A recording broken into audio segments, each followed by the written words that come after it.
Oh, you know what? I think I decided after this series, I'm going to take the White Sox to win the AL. How do you feel about that? You frozen? Oh, I forgot. You think I'm mushing the White Sox. I'm in a cup chair, chat. It's like I don't think we. I bet the under in faded Messi with Krabs. This is fucked. What makes a finger blast a reversed finger blast? How about I just show you? I went like this on my comforter. I was like pointing down. I'm going to gift you a sub right now. It's $5.99. I'm going to pay it. I did it from the Book It Twitch. So Book It just paid for it. Are you standing or sitting? You want me to comment on? I'll comment on fucking everything. I'll comment on the glare on the TV in the background. I fucking hate hardos, dude. I hate hardos. All the fucking people in your comments about the lattes, and they're so fucking cool because they drink black coffee and fucking IPAs. Oh my God, I hate hardos, dude.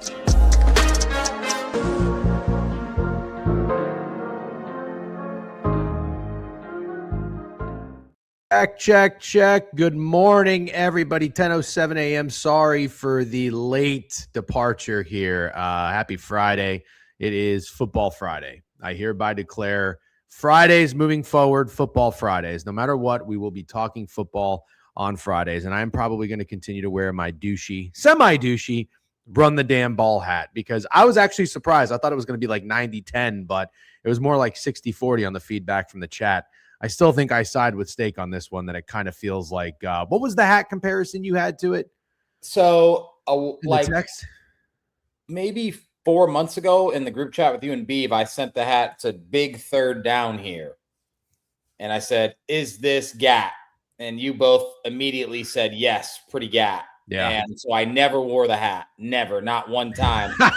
And you posted that picture of you wearing Run the Damn Ball. So I sent it in the same group chat and said, hey, is this not a lot like the hat I sent? And everyone agreed it was. Yeah. I'm fine with it, to be clear. I'm absolutely fine with it. Yeah, it's okay. It's okay. It was fine until I was walking around on King Street in Charleston and some like young kid who looked like he sends fucking DMs to Biev in Snapchat was like, hey, run the damn ball, man. Run the damn ball. And I was just like, all right, I should probably take this fucking hat off. So anyways, it's good to be with you all. Why do you look at the sky like that?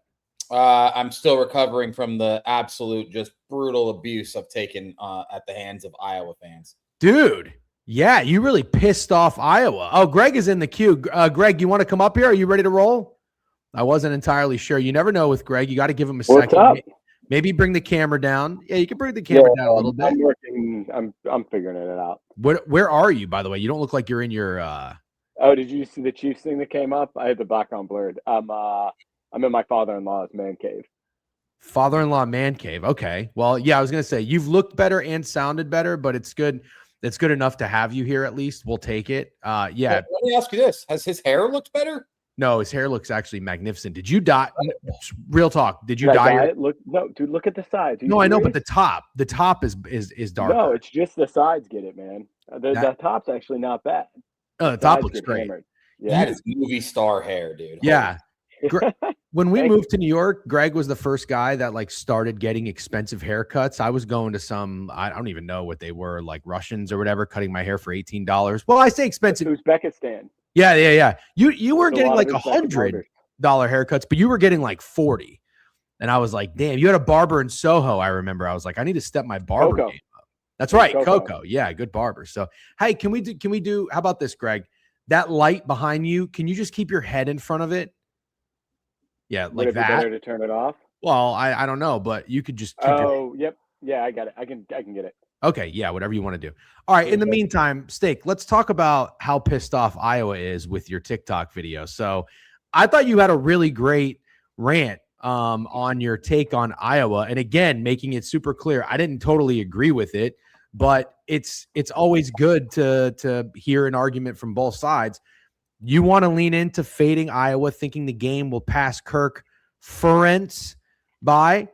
I can't believe they're so pissed off about the pronunciation or mispronunciation. Ferentz. It's Kirk Ferentz. Kirk Ferentz. I always said Kirk Ferentz. Ferentz, and I said Ferentz. Yeah. Okay. Greg, did you see what's going on? I did, and I feel like, I mean, I definitely get why the Iowa fans piled on, but where I would disagree with State is Iowa, to me, seems like the college program that is the most similar to the Steelers for the last 5 to 8 years. And they still have that old school coach. They're still not going anywhere. And I was always reluctant to fade the Steelers when Tom was there because it was like, they're not going to do great, but the floor is very high, right? And Iowa feels the same way. Yeah. Cash Greg making it about the Steelers 11 minutes. No, well, I'm just saying you have two teams that are terrible offensively, but have good defenses. Like that traditionally to me. Actually, I was going to say, I like bust Greg's balls as much as anybody. It's insulting to a Steelers fan. Like, don't get me wrong. It's kicking us down, but it's pretty accurate. Yeah. Pretty good comp. So Steak, you're going to go ahead and I'll talk about it, but we have to address the elephant in the room. Greg sounds like he's in an aquarium.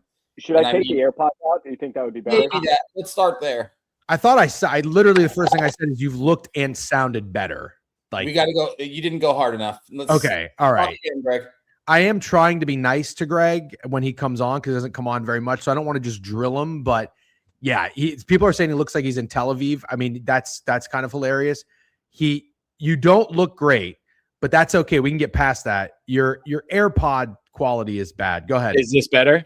Much better. Okay, good. We'll just go. I thought the AirPods might be helpful. Sounds like this is the AirPods are only helpful if you're in an area that's like loud or you don't want other people to hear it. It's like it's better on the background and for you to just block out noise to everybody else. But the microphone on the AirPods sucks. It's not a you thing. Okay, good to know. Good to know. I thought it might be better than going as is, but I'll definitely leave the AirPods out. Yeah, as long as that's okay on your end. So, all right. So, Steak, where are you going to go from here after Iowa just beat you? I have to fade Iowa. And let me tell you what I think surprised me the most was the amount of people from Iowa calling me a fat ass. Now, listen, I know I'm not the smallest person, but I feel like in Iowa, I would look like a fucking personal trainer. I couldn't believe that was the number one insult from Iowa people. I've been in that state, and holy shit, everyone is fucking huge. So that kind of threw me off a little bit, but yeah, I have to fade Iowa now. I have to lean into it. Yeah, you're a medium in Iowa. Yeah. No, I think a personal trainer's actually perfect way to put it because you look. You know what? That's your look. You're a bulky dude. You have tattoos. You could pass for a Midwesterner. Your chain's probably a little too gold. I think that would stand out. I would have to sell it before I move to Iowa for sure. Yeah, but I got to tell you again, Greg, I don't know how much you've followed or paid attention recently, but Steak has picked a fight with Bosnians, Matt Zilbert, and now the state of Iowa. So I don't know, a guy who's never really made enemies online before. I think 2 or 3 of those are fair to have enemies. Yeah. I'm not necessarily thrilled with the choices of who he's going to war with, but I'm not. Listen, I'm with you 100%. Like if we're out somewhere, we're throwing down. But from afar, I'm not going to war with Iowa. So you're on your own there. I will maybe, if anything, I'll go to war with Minnesota, like the Gophers. You know what I mean? Like you want to do the whole, I'm in on Minnesota this year. PJ Fleck row the boat. I could go to war with that. I'm over that stupid fucking shtick. Yeah, I'd rather go to war with Iowa than Bosnia.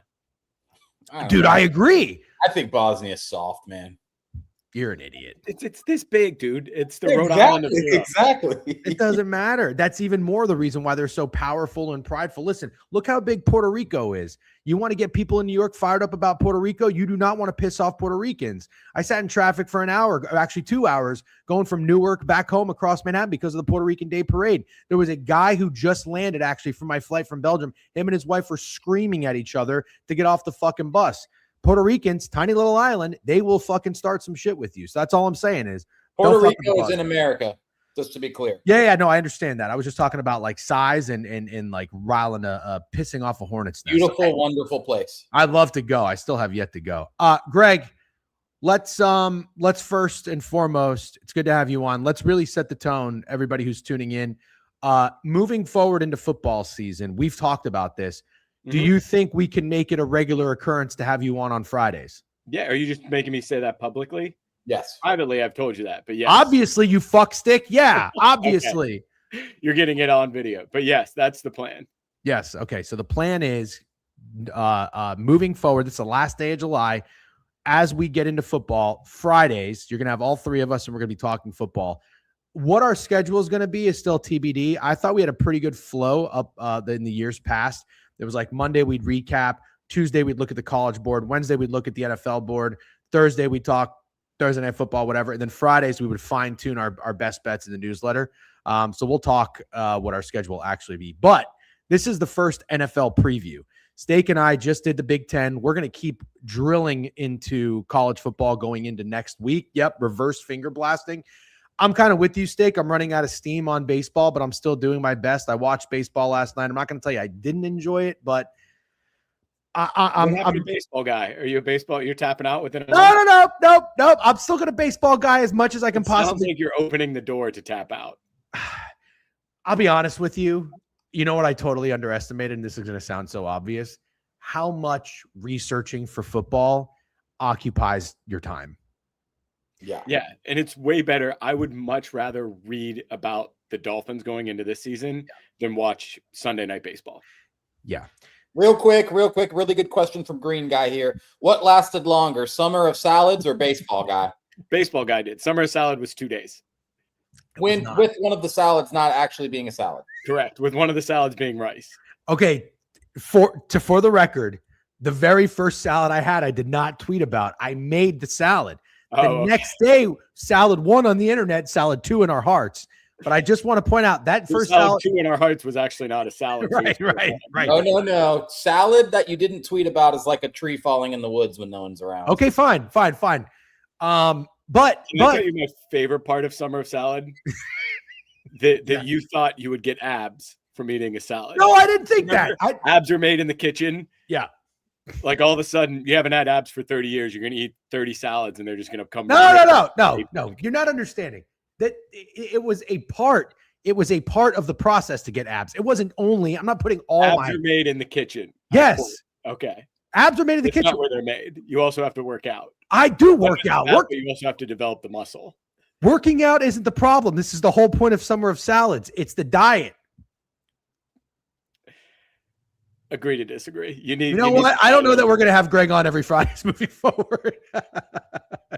All right. Anyways, we'll move on. Can we get back to talking about football for a second? Mm-hmm. Yes. By the way, Steak, what did you tell me the other day?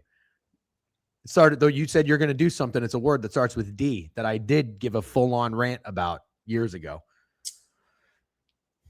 I think Greg maybe was there when I did this. Yeah. Come on. You know. You just told me you were going to do it. Deflate. You're going to deflate. That's right. Deflating is real. I feel like Steak's kind of a stone. Like I don't see you as a deflate guy, Steak. Like I don't have a choice, Greg. I went on a vacation. I ate real bad for 8 days, and now I got to deflate. Dude, but Degen to me seems like a guy Jeff seems like a guy who's a little inflated. You seem like a guy who's pretty solid. Yeah, no, I can definitely use the deflates. Okay. Just ask the Iowa fans, dude. Just ask the Iowa fans. Listen, I have parts of solidness throughout, but yes, I am a little inflated around the hips. But Steak, you got to deflate. Steelers fan. Sorry, the Book It chat's asking. Oh, so Book It is Goots, and Goots is probably the biggest Baltimore fan you're ever going to meet. He made everyone wish Baltimore a happy 297th birthday. And then he spent pretty much his entire day defending Lamar Jackson in the playoffs on BTL. I just want to catch you up on what you're dealing with Goots. So just be prepared. All right. And I just want to push back on something. Goots didn't make anyone wish Baltimore happy birthday. Sure did. He suggested it, and Steak bent over backwards and said, "Ooh, yeah, happy birthday, Baltimore, fucking 279, whatever it was." You didn't have to give 297, dude. I really appreciate you guys spending more time on this. You're welcome. Cool. You're still mentioning Baltimore. By the way, my mom went to Goodwill. I always tell her to keep an eye out for Notre Dame things. I just got these glasses. Goots. How about this? Sick glass. Yeah, very, very sick glass. So, catch me up on Goots. Is he a Notre Dame guy too? Or I am. Yeah. Situation? Okay. So Goots, quick backstory. Goots is like the producer of BTL. He's I put that together. Yeah, so he helps us get set up and everything. He kind of hangs out in the morning and whatnot, and he's a big diehard Baltimore guy.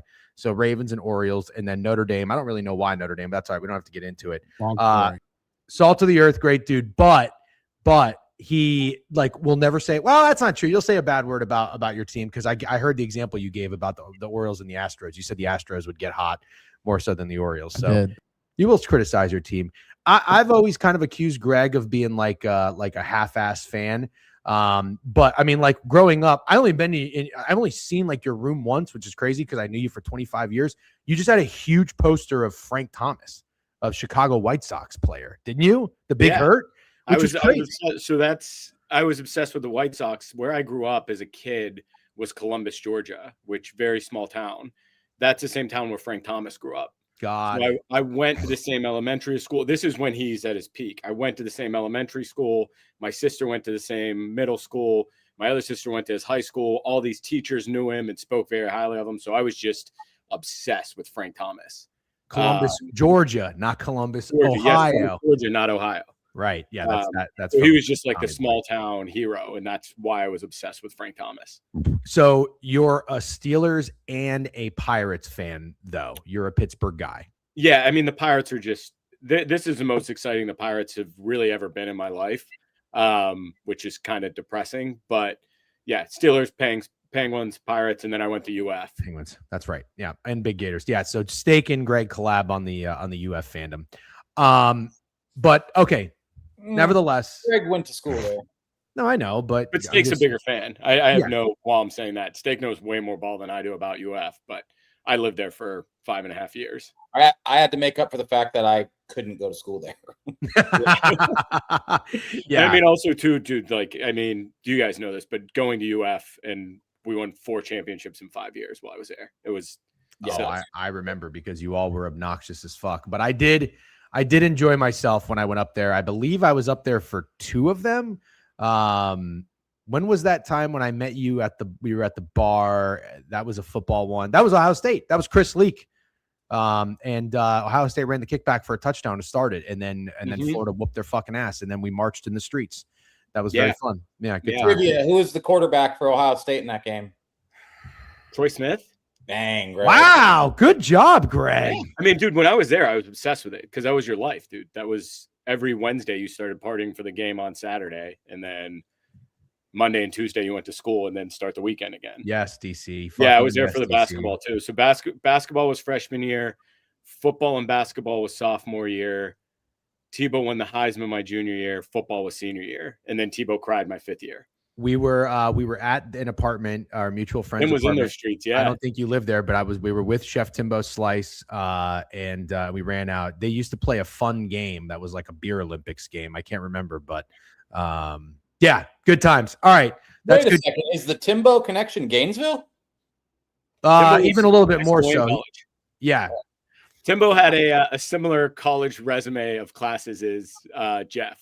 It was 2 years of community college and less than 2 credits. Damn, you just did him dirty. I think I had 8. I think I got 8 credits. That's more than Tim. Tim can put in here how many credits he got, but right. I'd be surprised if it was 3. The Ocho. That's what the game was called. I got 2 credits for 3, and then a class for 2. I don't forget which class you got 2 credits for, but I'm pretty sure I got 8. So that was a good time. And then I handed down all my whatever scholarship money was there for my sister. I handed it to her, and she ended up going to FSU and got her master's. So that's great. All right. I'm in Greg's foxhole. Oh, great. Years of community college, 0 credits. Dude, can I tell a funny Tim story? So there's a guy who's in the chat, but this was probably the first semester we were in college, and everybody talks about like the freshman 15. His apartment literally got at least a keg a day. Like, I'm not even exaggerating, but they had a toaster and they started a tally mark of how many keg parties they had. And there's a picture of him like 6 kegs in, and he's still skinny from high school, and he's happy and he's clean and he's holding it right next to the keg, just as happy as can be.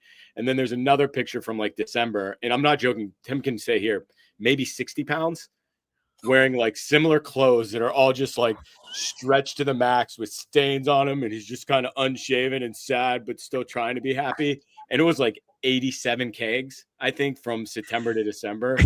I mean, it was Tim went, he left it all on the table. I wonder if Tim was prepared for what was about to be.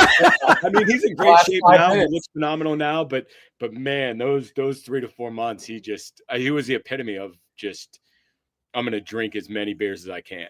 Yeah, that's good. I don't even think I really remember that, but Tim is in great shape now, and I think he's kind of like a personal chef, which is great. So he knows that abs are made in the kitchen. Yeah. Which is not, yeah. So we know that's not a fugazi, but real quick, 255 stream streak from Danny and Timbo Slice unsubbed from the channel. That's the first time. Did he really? I'm joking. Oh, all right. Somebody else said it. Couldn't have been 60, but it wasn't 15 either. It was a lot, boy. Greg's been here 10 minutes. He's acquired one Foxhole guy, and he's gotten us one unsubscription so far. You're on fire, Greg. Run the damn ball, douchey. Thank you very much, I appreciate that. Oh, and then followed up with it. Just kidding. All right, let's get into it. Let's talk some We're going to football. get into some NFL? I think so. Yeah, I think so. How much digging into stuff did you guys do?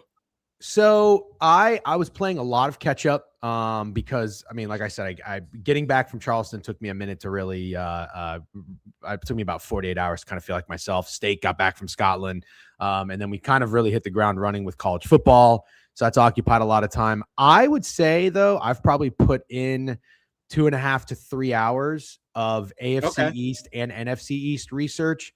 I watched a pretty good YouTube video that previewed it, mostly listened. Took away a couple of things that I think are kind of important to touch on. I've got the Sharp book in front of me, no free ads, but this is something we've talked about for years that we like to reference. And again, it's like a 400-page book, and I like to take away like 5 things from it, and apply that to teams of whether I am going to bet on or against them. And usually, I would say it's with scheduling. And one of the most important things that I think we talked about going back to the mid-major Matt. I hope he's well, by the way. But do you guys remember? I don't know. I'll hit him up. But do you guys remember when the Seahawks, we faded the Seahawks? I took their under. Geno Smith was a quarterback. He took Geno Smith under yards. And it was like, hey, the Seahawks are really good in domes, but if they have to play true road outdoor games, Geno Smith is terrible. He's one of the worst quarterbacks in the NFL. And it was like this year that they had like 4 or 5 true road games. They played in Chicago and shit like that. Those are the kinds of things I want to look for and hold on to, while also leaning into the plums or reads, etc. We are already off and hitting the ground running with Steak. Subconsciously, I feel like maybe toying the line of stealing my bitch with DJ Moore. We'll talk about. Don't worry, you'll find that out soon. I just wanted to talk about receivers dropping passes in camp, which we could talk about today, but I don't want DJ Moore. You even acting like DJ Moore is desirable is hilarious to me. He's all yours. Yeah. All right. Well, let's get into it. So AFC. Timbo Slice gave out 5 subs for real. W Timbo. Thank you, Timbo. Sorry for what Greg said about you. Yep. Jeff has a magazine. For every 10 pounds he gained. Steak has Picket tab open. Greg just pulled up MapQuest. Nothing describes the NFL season more. Yeah, MapQuest. I'll never forget. Did you guys see me pull up MapQuest? You didn't see me pull up MapQuest. No. All right. I was trying to get, dude. Did you actually pull up MapQuest? No, I didn't. But I pulled up a weird browser. I'm trying to get schedules up in front of me on my other screen. Okay. Yeah. It shouldn't be that hard. It shouldn't be, dude. My brain gets confused because I go from working on a normal PC to Mac and back and forth. Oh, okay. It just no screen sharing. Okay. I've got the other screen. So this is what we're going to do. All right. We're going to kind of do a little bit like what we did with college, which everybody was pretty locked in for there with the Big Ten. And we had some fun browsing through that and digging through the teams. We're going to talk a little bit about the coaching staff, some changes that were made, some players lost, some players acquired. And then let's kind of go around the room and see what we think about these teams. Then let's look at their schedules and their win totals. Steak, if you can pull up their win totals, odds to win the division, shit like that. And then if there's any players we like, let's go into the player futures market and see what they're being offered at. All right. AFC East, Buffalo Bills. Sure. Should we just go right off the rip? Yeah. Okay. Here we go. I got them up right now. I'm seeing the win total here is 10.5. Previous records, it looks like they've gone over this the last 3 years. 12-5, 13-4, 11-6. Joe Brady is the new head coach. Pete Carmichael Jr. is the offensive coordinator. Jim Leonard, that's pretty funny, is the defensive coordinator. Is this the Jim Leonard that's like from college, that coach like USF? From the New York Jets, Jim Leonard, the safety. He played safety on the New York Jets? Pretty sure. Yeah, pretty sure it's that. Interesting. Okay, but he's coached in college. It's that Jim Leonard, right? Believe so. Okay. That's interesting. From what I looked up, he was a Saints guy. Like all these guys have ties back to the Peyton tree. I don't remember him, but let me see. Bill got saying Wisconsin, but did he play at Wisconsin or was he a coordinator? I don't know why you're worried about his playing career. I'm talking about his coaching career. That's cool. That's cool. He was a really good safety for the Jets, dude. All right, but he's been coaching for a while. The equivalent of this is like if Harrison Smith started coaching. That is not the equivalent of that. Harrison Smith, like, literally just retired. Dude, Jim Leonard is old. In a couple years, if he did, it would be cool to talk about. No, he was with Wisconsin. Jim Leonard was with Wisconsin. Okay, so who the fuck is the guy that coached at USF when, like, USF and West Virginia were number 1 and number 2? Remember that guy, Matt something was their quarterback? He was an interim coach. Yeah. Oh, God. Who are you talking about? Matt Gore? No. Wasn't he goofy? Wasn't he kind of goofy looking? Like a – what the fuck is this guy's name? Now it's going to bother me. Yeah. If State can't get it, I'm not even. We got to pull up Jim Leonard. I'd like to know his coaching pedigree and where he came from. I don't know anything about I can talk to it right now because I just looked it up. All right, pull it up. Where did Jim Leonard come from? So 5 years at Wisconsin, and then he went to the Saints, and then he just most recently came from the Broncos. Okay, so he's been in the NFL. Got it.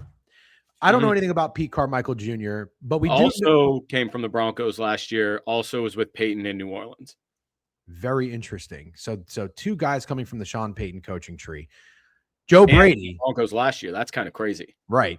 Joe Brady, I'm pretty sure we all remember. He was the offensive coordinator when LSU won the championship. If you want to give him any credit or not, it's up to you, because I know everybody just thinks about Jamar Chase and Joe Burrow and that insane offense that they had. But then he went to the Carolina Panthers. I forgot about that stint. Yep. And I like the Carolina Panthers because of that. Matt Rule was the quarterback. I think Teddy Bridgewater was the quarterback. Matt Rule was the coach. Teddy Bridgewater was the quarterback. Sorry. And Joe Brady was the offensive coordinator. I think their win total was like 5.5. And they started like 3-2 and they didn't go over. It was fucking brutal. But he goes to Buffalo. He's the offensive coordinator. They fire McDermott. And now this guy steps in. I will just say right now, I don't know that I love the move in terms of the hire. I did not mind getting rid of Sean McDermott. It felt a little Tibbs-ish with the Knicks. Like, listen, you said it, Greg. Remember when we all went to the Jets-Bills game? I reference this all the time. You're like, Sean McDermott just coaches not to lose. He doesn't coach to win. It's nothing is more true. They lost a lot of people. I don't really know how important most of these guys were. Darius Slay, Curtis Samuel, Joey Bosa. I mean, it's a laundry list. Brandon Cooks, whatever. Let's look at who they got. Only 3 players for trades and free agency. DJ Moore, D. Alford, paid him $5 million, and Chauncey Gardner Johnson. Draft. So, hold on, I'm gonna interrupt you real quick because the Sharp book, there are some inconsistencies. Okay. They did get Bradley Chubb from the Dolphins too. Correct. Okay. Good to point out. Some of those players that they add in the summary, they're missing guys that they talk about in the write-up, but it must be different guys working on different sections. But Chubb's a huge pickup. Their draft, they didn't have a first-round draft pick, but they got T.J. Parker, the edge from Clemson, and a cornerback from Ohio State in the second round with 2 picks. I'm going to go over their depth chart real quick, then we'll go around the room. James Cook, Josh Allen, Dalton Knox, and Kincaid obviously are still there. Khalil Shakir, Josh Palmer, wide receiver from the Chargers. He's still there? Yeah, it looks like it. And then DJ Moore, who they got from the Bears. Who is Coleman still there? Or is he just buried on the depth chart? Keon Coleman is still there. Yep. Yeah. He's still there. And they drafted a guy named Skylar Bell in the 4th round from UConn. I don't know if anybody has any thoughts on him. Defense, Bradley Chubb, new addition. He is on here. Christian Benford's a very good cornerback. Hairston cornerback. Bishop safety. Let's see. Ed Oliver, Greg Rousseau. So they've got guys, they've got dudes. You're already making a face, Steak. Why don't you go ahead and then we'll come back to me. What's your overall vibe on the Buffalo Bills coming into this season? I don't know. I don't know if they have dudes. I actually sort of wonder, and I've wondered this for a couple of years now, but now I'm really starting to wonder it. Is this the bottom 5 team in the NFL without Josh Allen? Oh God, that's a really good question. I mean, James Cook led the league in rushing. Yeah, for sure. He did, and the offensive line is good. The best thing about the offensive line is they don't have much turnover. Like, it's been the same offensive line in Buffalo for the most part for years. They're getting older, though, and I understand James Cook led the league in rushing. I would definitely wager that would not happen if Josh Allen wasn't the quarterback. I agree. Fair. And it feels like a bottom 5 roster to me without Josh Allen. Wow. And I'm just wondering how much more disappointment this team has in him. I understand it's a new coach. I totally get that. But, man, last year really felt like it had to be the year. And I do remember going into the playoffs when I said, okay, no Tom Brady, no Pat Mahomes. Like, this really needs to be the year for fucking Josh Allen. He has to beat Trevor Lawrence and he has to beat Bo Nix. And he couldn't get it done. And I did tell myself if that didn't happen, I would fade this year, regardless of what kind of offseason they had. And I think C.J. Gardner-Johnson's washed. I think Bradley Chubb is flirting with washed because Agreed. Agreed. It's so nothing moves the needle that they did in the offseason. And you sound like you maybe want to invest in DJ Moore. I'm not going to directly fade DJ Moore, but he doesn't excite me as a wide receiver number 1. So it's more Josh Allen hero ball, which, by the way, was miserable to watch in that Broncos game. I've said it a bunch of times. He didn't get enough hate for the hero ball he had to play in the Broncos game with the 4 turnovers. Josh Allen lost the game by playing hero ball. I stand by that 6 months later or whatever it is. So, yeah, I the only takeaway for me is that I really like the Patriots to win this division, not the Bills. Really? We'll talk about them. Stick on the Bills, Greg. All right, Greg, what's your thoughts coming into the season on the Bills? I want to start here because it's funny. Steak just mentioned the hero ball. I literally got up this morning to start working on the AFC East write-up, and I got sidetracked. I watched the highlights from that Bills Broncos game, which was just wild. Like, how many very rare things had to happen for the Bills to lose that game? Of like the turnover right before the half that led to a field goal. Do you remember the play at the end that was like a long pass and the overthrow? Brandon No, the Bills guy caught it, but snatched it away in overtime. Like the shit throw. Yeah, and then there was a bad pass interference call. Like, there were just a lot of things. But that's the Bills. That's the life of a Bills fan, is just those little things never seem to go your way. So I did in the newsletter last year, I said pretty much like not betting them this year, fire McDermott, build a new stadium. Next year's their year. So as soon as they fired McDermott, I actually bet a unit and a half on the Bills to win the Super Bowl. I don't know how I feel about it. It was just a sense of pride of like, you finally let this guy out. Now I got to jump on. The one thing I should say one thing, because there's more than one thing. I do think DJ Moore is getting a bit old. I don't like when a new head coach for his first time as a head coach is also calling the plays. I just think that's too much responsibility on a guy who doesn't have a strong footing as a head coach yet. I do, from that sense, so I do like that Carmichael offensive coordinator because he's been there. He's been in the league a long time. It's kind of nice to have a vet who's going to be there and kind of hold your hand through this. But I do wish Brady would give up the play calling now that he's a head coach. But either way, Steak's right. The front seven's weak. It's a problem, man. It's a problem. And I mean, that's you look at every one of their playoff losses in McDermott's career, because I looked at this morning. I think it's 32 plus points per game they average giving up in a playoff loss. Like, Josh Allen plays hero ball, but he's actually pretty good at it. The thing that sucks is the defense is really good at blowing his hero antics. So I don't know, man. I'm not very confident about it. I'm not going to cash out on the ticket. I want to see it ride. I haven't been in the Bills Mafia train for a few years, so let's jump on board with it and let it go. I'm not going to take them to win their win total. I'm not going to take them to win the AFC East, any of that stuff, but just a single bullet, Super Bowl or nothing. That's really what the Bills seasons are down to at this point anyway. So I don't hate that. I don't want to play with their win total. I'm looking at a couple things here, doing a little bit more research. The one thing, Steak, I kind of like what you said. Nothing excites me about Bradley Chubb. I'm sorry. And I know, Greg, you pointed that out. You want to hear something funny? They've literally done this for 5 years in a row now. Yeah. Von Miller. Yep. They signed him at the end of the year, threw him in there. Yep. They just had Bosa. It's like, just, like, what are you doing? Wake up. Stop doing the same thing. Yeah, it's like you're getting these guys towards the later end of their career. He's 30 years old. I'm not saying you're washed. Like, you can still be an efficient pass rusher, but he's just one of those dudes that, like, it's a better name than it is a player. But I was looking at something, and this is kind of interesting. Steak, I don't know if you said this. I thought someone said this of like, it sounds like these guys sound like they're getting old. Ed Oliver and Greg Russo are actually in their 20s.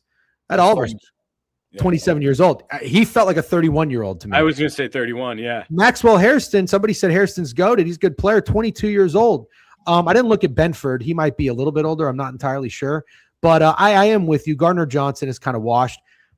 I'm not like, the defense doesn't necessarily concern me. I think they're going to do enough. Josh Allen is Josh Allen. Something that's really interesting is they have a great offensive line. I was just reading a note here. They benefited from very, very good health last year on the offensive line. That's huge. They only combined, their starting line combined to miss 4 games in a season. That is insane, dude. Like the Bucs had Tristan Wirfs get injured right off the rip. So that's a huge, huge help. I will say this. I think DJ Moore is the better of the revolving door of guys that they have brought in to try to be the guy for Josh Allen. Amari Cooper from the Browns was never going to work. Keon Coleman clearly is not that guy. I think DJ Moore, I don't really like how he was kind of being a bitch and a diva here and there in Chicago, but I like him as a player. He's only 29 years old. I don't think he's washed. I think he's got 2 to 3 years to be a really impact player. And I think if you're going in here to Buffalo and a team like, a coach like Joe Brady with a quarterback like Josh Allen and a running back like James Cook, there is no reason DJ Moore cannot be a stud wide receiver in this offense. They go as he goes. That's what I think. You want to know who I really like because of the Bills adding DJ Moore? Shakir. Yep. Yeah. Mm-hmm. All that just for Shakir to have a better year than DJ Moore, and that's what I would bet on. Jeff, do you remember the stat from the Sharp book on Shakir? He had 8 catches last year where the ball traveled more than 7 yards. Oh God. Yeah. That's wild. Yeah, that is wild. Steak, what's your official play if it had to be anything on the Bills? Would you go? Oh, you know what? Let's look at their schedule real quick. I have been told that they have an easy schedule. I thought it's weird. It's weird schedule. Yeah, I'm looking at it. It doesn't look that easy to me. First 5 games of the season at the Texans, Lions at home, Chargers at home, Patriots at home, at the Rams. You'd be 3-2. Yeah, but I think they won't be. I think they're going to start slower than that. And I think the whole storyline of this NFL season is going to be, will the Bills make the playoffs? So 4 games left. They're 2 games back. They're on that graphic where it says still in contention, but the Patriots have the division locked up. Like, this is what I'm predicting. I think the Patriots dominate the division this year, and Bills maybe will be a wild card team. But I'll be honest, I actually think there's a possibility the Bills miss the playoffs as well. Won't be shocked if they're a wild card team, but I think they're going to be in that in contention graphic all year, because I think they'll be 2-3 to start the year, and then we see where it ends up there. 4 games against the Dolphins and Jets obviously helps. We'll talk about those 2 teams when we get to it, but yeah, that's my prediction for the Bills, a down year. So you're saying I should cash out? No. Don't listen to me. No. No, that's the way to play the Bills, I think. And we keep doing these silly comparisons, but I like to do silly comparisons. Like, it could be like the Knicks. You fired Sean McDermott. You got rid of that guy. You brought in somebody new. Maybe that's what you need to get over the hump. Their bye week, I think, times up really well. They go play a game in Vegas after Monday Night Football against the Rams. So they're probably going to stay on the West Coast. Monday Night Football against the Rams. Then they play in Vegas. Then they get a week 7 bye, and they host the Ravens at home. That times up perfectly. And from there on out, you kind of have an easier than harder schedule. You go to Minnesota. I mean, obviously, like I'm not saying Minnesota is going to be a cakewalk, but you get to play in a dome. Then you play the Jets, then the Dolphins. You get the Chiefs at home. You get the Bears at home. And then you end it with the Dolphins and the Jets. Like, yeah, there's 11 wins on this schedule because of Joe Brady and really Joe Brady only. I don't trust him as a head coach.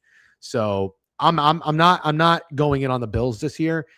It's Super Bowl or bust, in my opinion. So take that bet, take that ticket. I think DJ Moore is going to have a solid year. I'll probably take him to do something. By the way, somebody was pointing out Skylar Bell could be a sneaky player. Everybody in the chat, I don't know if you saw that. DC Bets or a couple other guys said he was pretty good at UConn. If you wanted to take a flyer on him, 4th round pick as somebody that could step up in this offense, go right ahead. I got nothing against that. All right. You want to talk New England Patriots? Yes. Let's do it. So I guess we should first, before we talk about this year's New England Patriots, let's talk a little bit about last year's New England Patriots. Coming into the season, if I recall correctly, they were in a incredibly trendy team. I don't know that I ended up I know I did not end up fading their win total, but I remember when they lost to the Raiders in week 1 and Geno Smith, I was like, oh, I had FOMO. I was like, oh, this team's going to be fucking 8-9 at best. It was a great season for the Pats. Great coaching job by Mike Vrabel. I really have nothing but good things to say, especially with Drake May. I was totally wrong on him. I was also obviously wrong on Jackson Dart. We'll talk about him a little bit later. But they win the division, I think, for the first time since the Brady years. They run through the playoffs really with poor showings and performances by Drake May. But they also kind of benefited from playing a really bad CJ Stroud at home, who threw 4 or 5 interceptions. Then they got to play Jared Stidham. Then they got to the Super Bowl and they got fucking smacked. So yeah, they also beat Herbert. They did beat Herbert. You're right. They did beat Herbert. That wasn't easy, but Herbert had like no offensive line. And that was a pretty ugly win. So like great season, really ugly playoffs, but I don't care. You won the games. You won in Denver. I'm not taking anything away from the Pats. Coming into this year, they have a 9.5 win total. They are, let's see, Vrabel's back, Josh McDaniel's back. They have a new defensive coordinator. I don't know who this guy is, Zach Kerr. Lost some players. Lost Stephon Diggs, as we all know. Kalavon Chasen, I don't know, the edge rusher, went to the Commanders. Antonio Gibson, nobody really cares too much about him. They lost Josh Dobbs, pour one out for him. And a bunch of other people nobody really cares about. Here's who they got. They paid Romeo Dobbs $17 million to come in and be wide receiver 2. They traded for A.J. Brown, which we all know. That's great. Those are good moves. Those are smart moves right there. Elijah Vera Tucker, right guard. They got him. I believe he was from USC, drafted by the Jets, $14 million. Draymond Jones, don't really know who he is, interior defensive line, but they paid him $12 million. Kevin Byard, safety, pretty good player there. I think he's maybe from the Titans. Julian Hill, tight end, and Reggie Gilman. They drafted Caleb Lomu, tackle from Utah, and then a defensive end from Illinois in the second round. We'll just go over their depth chart real quick. This is the offense for Drake May. You got Stevenson, you got Travion Henderson again. You've got Booty, A.J. Brown, Dobbs, Hunter Henry again at tight end.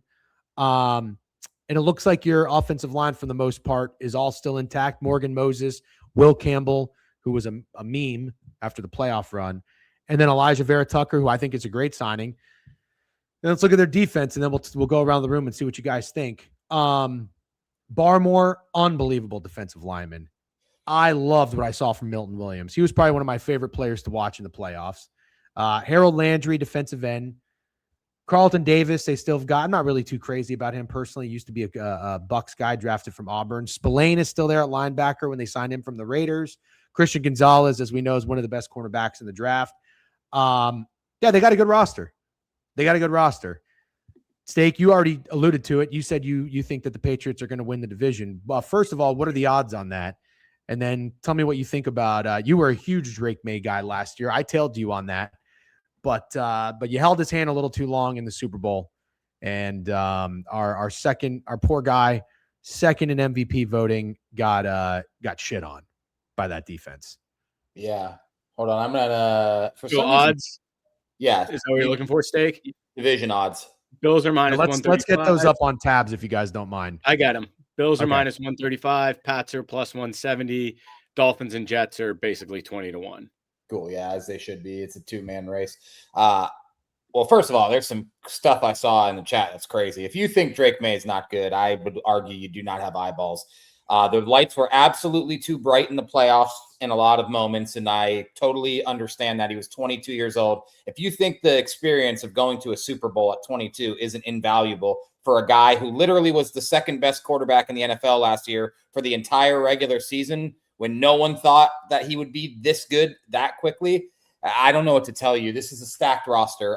The running back room is great. As long as Travion Henderson is used appropriately, he should be honestly a star running back. Elite wide receiver room now. Romeo Doubs is such a good add on top of A.J. Brown. Then you got Kayshon Boutte, Kyle Williams, Pop Douglas, who plays a really valuable role, veteran tight end. You address offensive line, not only in the draft, Caleb Lomu, but you addressed it with Elijah Vera-Tucker, who, if can stay healthy, is a great addition to an offensive line. And the defense is fucking stacked too. Yeah, Marcus Jones, Byard, Davis, and Christian Gonzalez is a hell of a secondary. And Milton Williams and Barmore is one of the best duos in the league. So I don't know what the fuck you don't like about the New England Patriots, but I will stand on business here. This is the best team in the division, one of the best teams in the AFC. They're going to win the division. Plus 170 is a great bet.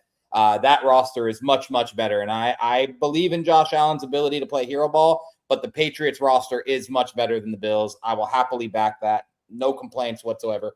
I think the Patriots are going nowhere. Very, very good football team. Greg? Damn.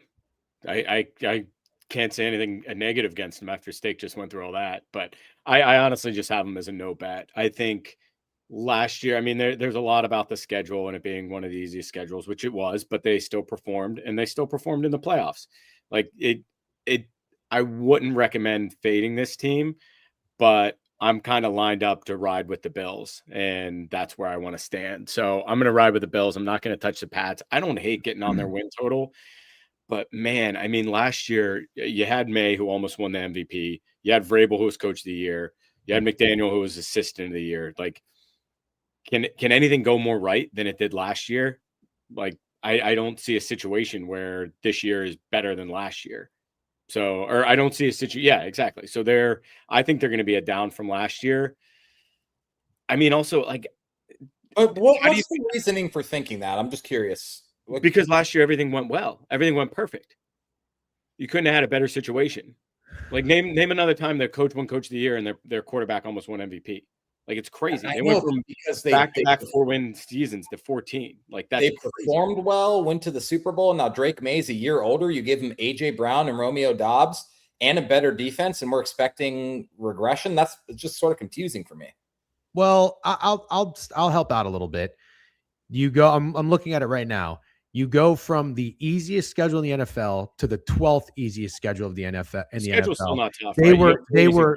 Hold on. They were 12-1 against teams that missed the playoffs. They were 2-2 against teams that made the playoffs. And in the playoffs, Drake May did not look good in really any of those games. And if you really think about it, there was something I heard somebody say this talking about the preview. Things that helped Drake May boost his numbers and stats for the MVP odds and voting. He threw 5 touchdowns in a game against the Jets. The Jets were absolutely terrible. So I think they just beat up on little guys so much. It's hard not to expect that there could be a little bit of regression. However, that doesn't mean they're going to be bad. Like, they could still be a good team, but can they regress from what they did last year? I think yes. However, where I am having a hard time stepping on businesses coming in is because of all the things we just pointed out. They made so many good moves to their roster, in my opinion. What they did with the offensive line, the offensive weapons, and the experience, like Steak said, it's really hard to bet against that. Really hard. Well, I just want to say the chat is trying to convince themselves that nobody likes the Bills, but in all reality, if you read the chat, nobody likes the Patriots. Everybody likes the Bills. Everybody always likes the Bills. It's Freeze specifically with Snidesy, but Snidesy's a Bills fan. They're trying to convince themselves that nobody likes the Bills. It is very clear if you get on the internet that nobody likes the Patriots. I'd say just about everyone has them to regress. They're calling them the run Mickey Mouse, even though they beat the Chargers, Broncos, and Texans in the playoffs last year to get to the Super Bowl. I see a lot more Patriot hate than Bills hate on the internet. So, let's look at the schedule. Let's really. How much do you guys, just to do some page 6 gossip? How much do you guys think the whole offseason with Vrabel is going to impact? Yeah, great question, Greg. Yeah, do you think that's even a non-issue? I think it's got to have some impact. Your family life took a kick in the nuts. That's not great. You're gonna be away from your wife for the next 4 months. I think, and I'm not going to spend too much time on it, but I think between Vrabel and Diana Rossini was one of the scummiest things that we've seen in professional sports in a very long time. And like the way they tried to act like they didn't just get caught doing what they were doing and playing everybody for fools really kind of pisses me off. And I'll be honest, like I like Vrabel. I like Drake May. I got no beef with the Patriots now that Brady's gone and they're not winning every fucking year. But like I was happy to root for them. I really was, which is weird because it's like I hate spoiled fan bases. Now, I don't mind if they get some shit. I don't mind if they run into a little adversity. Do I have the balls to put my money against it? Not necessarily. But if you are trying to get in that locker room, you have to think that everybody wants to win so much and likes Vrabel so much that they don't really care about it. That's what I would think. But if you start out slow, or if you stub your toe, like if the Patriots start 1-3, what's Boston sports radio going to talk about? It's everything they're going to talk about. So even if it's not an issue and it's just the outsiders talking about it, you know the players are going to hear it. So that really could spread like a disease. There's a really slim chance that happens. But think about this. Have you seen their schedule? I'm just looking at it for the first time. First 4 games, 3 of them are on the road. At Seattle to open up the season, Steelers at home, at Jacksonville, at Buffalo. Brutal. What did I just say? You start 1-3, you're going to get some shit. They can't let that happen. They cannot let that happen. And there is a real possibility. I mean, I think best case is 2-2 there, right? Like you beat the Steelers. Let's just call that a win, but it's not a win. Your home opener, they just lost the home opener last year. You can lose in a home opener. It's fucking week 2 in the season. Nobody really plays in the preseason anymore. And you could still be trying to get on the same page with your new receivers. And then you fucking lose to Jacksonville, I think is going to be a problem. Can't wait to see what Steak says about Jacksonville this year. And at Buffalo, dude, that place is going to be rocking. Steak, are you worried about that at all? Buffalo being rocking? No. A 1-3 start. Yeah, sure. For sure. I would think you could worry about that just as much for the Bills, though. Yeah, but the Bills, I guess the Bills would be a little bit different in the sense of like, the Bills are a little more battle tested. Yeah. Right. They've been through their adversity of whatever it is, 6 years now, 7 years now, getting their hearts broken in the playoffs. 6-7 years, never getting as far as 22-year-old Drake May got last year. Yeah. But like the outside noise has been, oh, Sean McDermott this, Sean McDermott that. Like Sean McDermott's gone. The Boston, they can't start 1-3. But if they do, here's what you got after that. You got the Raiders, the Jets, the Bears, the Dolphins. At the Bears is not an easy game. Yeah, that's true. Yeah. And that's a short week that's a short week in between divisional opponents. The Jets and the Dolphins, they got Thursday Night Football at the Bears. You're right. And then the Packers at home, and then international game against the Lions. So back half of the schedule, they play the Chargers, the Bills, the Vikings, the Chiefs, and the Broncos. Those are 5 of their last 7 opponents. It's definitely a step up in terms of competition. Because think about it. What did we just say with playoff teams? They were 2-2 against playoff teams last year. Well, in this schedule, you've got the Seahawks, the Jags, the Steelers. Did the Steelers make the playoffs last year? Yes, they did. They won the division. Put some respect on Tomlin's Steelers, finals. the Bears, the Packers. Funny that the Lions didn't make it. The Chargers. Did the Chiefs make the playoffs last year? No. The Broncos. So they got 7. They got 7 teams that have made the playoffs, and the teams that have not. 3-1 against teams in the playoffs in the actual playoffs last year, by the way. And just remember, because they won those games, it was fluky. But those were top 5 defenses, all 3 of them that they played in the playoffs. But because it was the Patriots and everyone said they sucked going in, those wins were fluky. And then everyone was justified in the Super Bowl when they got their shit pushed in by the Seahawks. But the narrative on the Patriots is hilarious to me. I can't get over how. I'll tell you what I'll do for you, Steak. If the Patriots start 1-3, I'll jump in live on their season win total.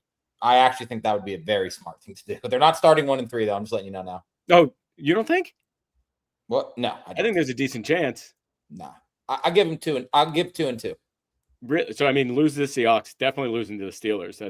That's a given. Okay. They lost them last year. All we need is 5 more picks from Drake May, and we got it. And then, I mean, Jacksonville or the Bills, you're losing one of those. But honestly, you're probably right. 2-2. Yeah. All right. Steak, over under on the Patriots. It sounds like you're going over, and you're going to take them to win the division. Correct. All right. Greg, no bet for you. No bet, but jump in live if they start slow. I mean, I do think the Patriots are one of the more controversial team in terms of variance of opinions going into this year. They're a fun one to talk about. Here's a question. Do you think that there is a chance? Actually, no, let me frame this question a little bit differently. AJ Brown, an upgrade to Stephon Diggs at number 1 wide receiver. Yes. I think yes, right? Sure. That's pretty resounding yes. Yep.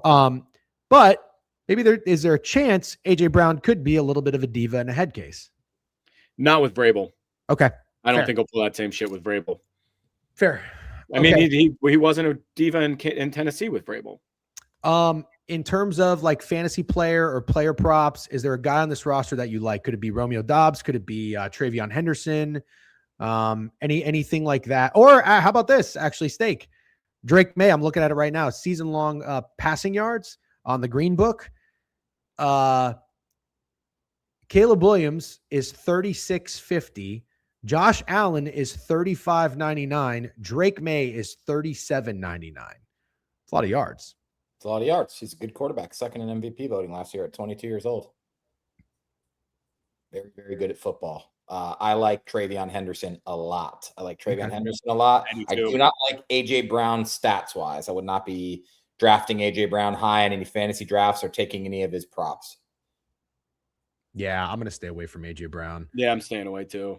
But I do like I'm with Steak. I like Travion Henderson a lot. I don't mind Booty. I don't either, but it's going to be tough to figure out that wide receiver. And there's a lot of good receivers on this team. Yeah, you're right. Yeah, picking a wide receiver is not a good idea. How old is Ramondre Stevenson? Is it time to kind of pass the torch a little bit? He had a good season last year. I would guess 30. He came on strong last year too, because he was fumbling a lot in the beginning of the season, and all of a sudden he just became the guy late in the year.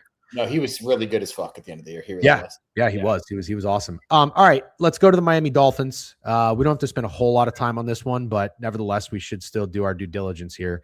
4.5 win total. 7-10 last year, 8-9 the year before, after 11-6 in 2023. Mike McDaniel's gone. They got Jeff Hafley, which I still think is kind of hilarious, is the new head coach. This guy was like a decent defensive coordinator for the Packers for 2 years, and now he gets a head coaching job. I don't know if I have that right, but I think I do. Bobby Slowick is the offensive coordinator. Sean Duggan is the defensive coordinator. The Miami Dolphins got rid of a lot of people. Tyreek Hill is gone. Minka Fitzpatrick is gone. Jalen Waddle is gone. I mean, this is a really Tua. Yeah. We mentioned. I mean, dude, the Dolphins. The craziest thing I saw is the previous record for dead cap in a season was 120 million. The Dolphins this year have 180 million in dead cap. Good God. Oof. They literally just slash and burn. So they signed Malik Willis, $22.5 million, which, all things considered, if you need a quarterback, that actually is not that bad of a deal. But the question is, are the Dolphins going to be like the Brooklyn Nets? Like, are they tanking on purpose? They are favored in one game this season, which is hilarious. Their average spread is 7-point underdogs. This is who they drafted last year, which I think a lot of people actually like their draft. Caden Proctor out of Alabama, Chris Johnson, cornerback, Jacob Rodriguez, linebacker from Texas Tech, Caleb Douglas, a wide receiver, and then a wide receiver, Chris Bell from Louisville, who is a very, very good player. Let's look at this roster real quick. Malik Willis is the quarterback, as I mentioned. Devon Achane is the running back. Jalen Wright, running back number 2. Dolchich is the tight end. Tutu Atwell, hilarious slot receiver. Jalen Tolbert, and I don't know who's is Malik Washington. No, I like Malik Washington. Yeah, I like him. Yeah, is he really involved with him somehow? If I do anything with the Dolphins, it'll just be him. So I don't know anybody. I don't know anyone on their offensive line right now, other than Caden Proctor, obviously. I Austin Jackson is a guy. Yeah. Okay, let's look at their defense. Uche is their defensive end. Chop Robinson has been very, very disappointing, in my opinion, from Penn State. I thought he was going to be really good. They do have a very good linebacker. Jordan Brooks is good. Chris Johnson, as I mentioned, probably going to be the starter, and then that's it. I don't know. Kenneth Grant, the guy they drafted last year in the first round. Where did he come from? Michigan? Yeah. Okay. I will tell you this: when I watched the Miami Dolphins play football last year, they looked non-competitive. Their defense was soft. They would get pushed off the ball. I don't know that I really think Malik Willis is a serious quarterback. Yeah, he looked nice in Mike LaFleur's offense in a couple of games. I actually think LaFleur gets credit for that more so than anybody else for winning a game with Willis and having an offense prepared to do anything with him at quarterback. I'm not buying any Malik Willis stock. Sorry. I don't like anyone really on this roster. 4.5 wins. I don't know how this team is winning 5 games. I truly don't. I mean, this could be like a 2-15 football team. And maybe you're going to tell me, if anybody wants to try to tell me, oh, nobody likes the Dolphins, they could be a contrarian over. We always have those contrarian overs that come through. You cannot convince me at all to buy into the Miami Dolphins. The only way the Miami Dolphins are going to surprise people is if teams completely sleepwalk into the weeks that they have to play them. That's it. Jeff Hafley and Malik Willis, no fucking thanks. Steak, what do you think about this team? I assume there's not as much pushback as we received in the chat about the Bills and the Patriots. I assume there's not going to be much. I can't imagine anyone having a strong opinion on the Dolphins. Except Joey Dumps, who I'm going to hurt his feelings. He is unfortunately a Dolphins fan. He did text me this morning, the Dolphins are back. I don't even know why. I have no idea what that means. Okay. No reason. Does he live by the beach? Did he see real dolphins? Yeah, he might have saw actual dolphins, but he does text me that every year. So I feel bad for Dumps. He's obviously one of my best friends. And because of him, I do root for the Dolphins every year. This is a fucking horrible roster. It's a horrible roster. And I don't know. You could say you're concerned about everything, but here's what I'm most concerned about. They have the worst linebackers I've ever seen. They have the most hilarious wide receiver room I've ever seen. Like, you said it, but did you really listen? Tutu Atwell, Jalen Tolbert, and Malik Washington is hilarious. But here's my number one concern. Malik Willis playing from behind, which he's going to be doing all year, is like the exact opposite of what they asked him to do in Green Bay. He's never thrown more than 23 times in an NFL game.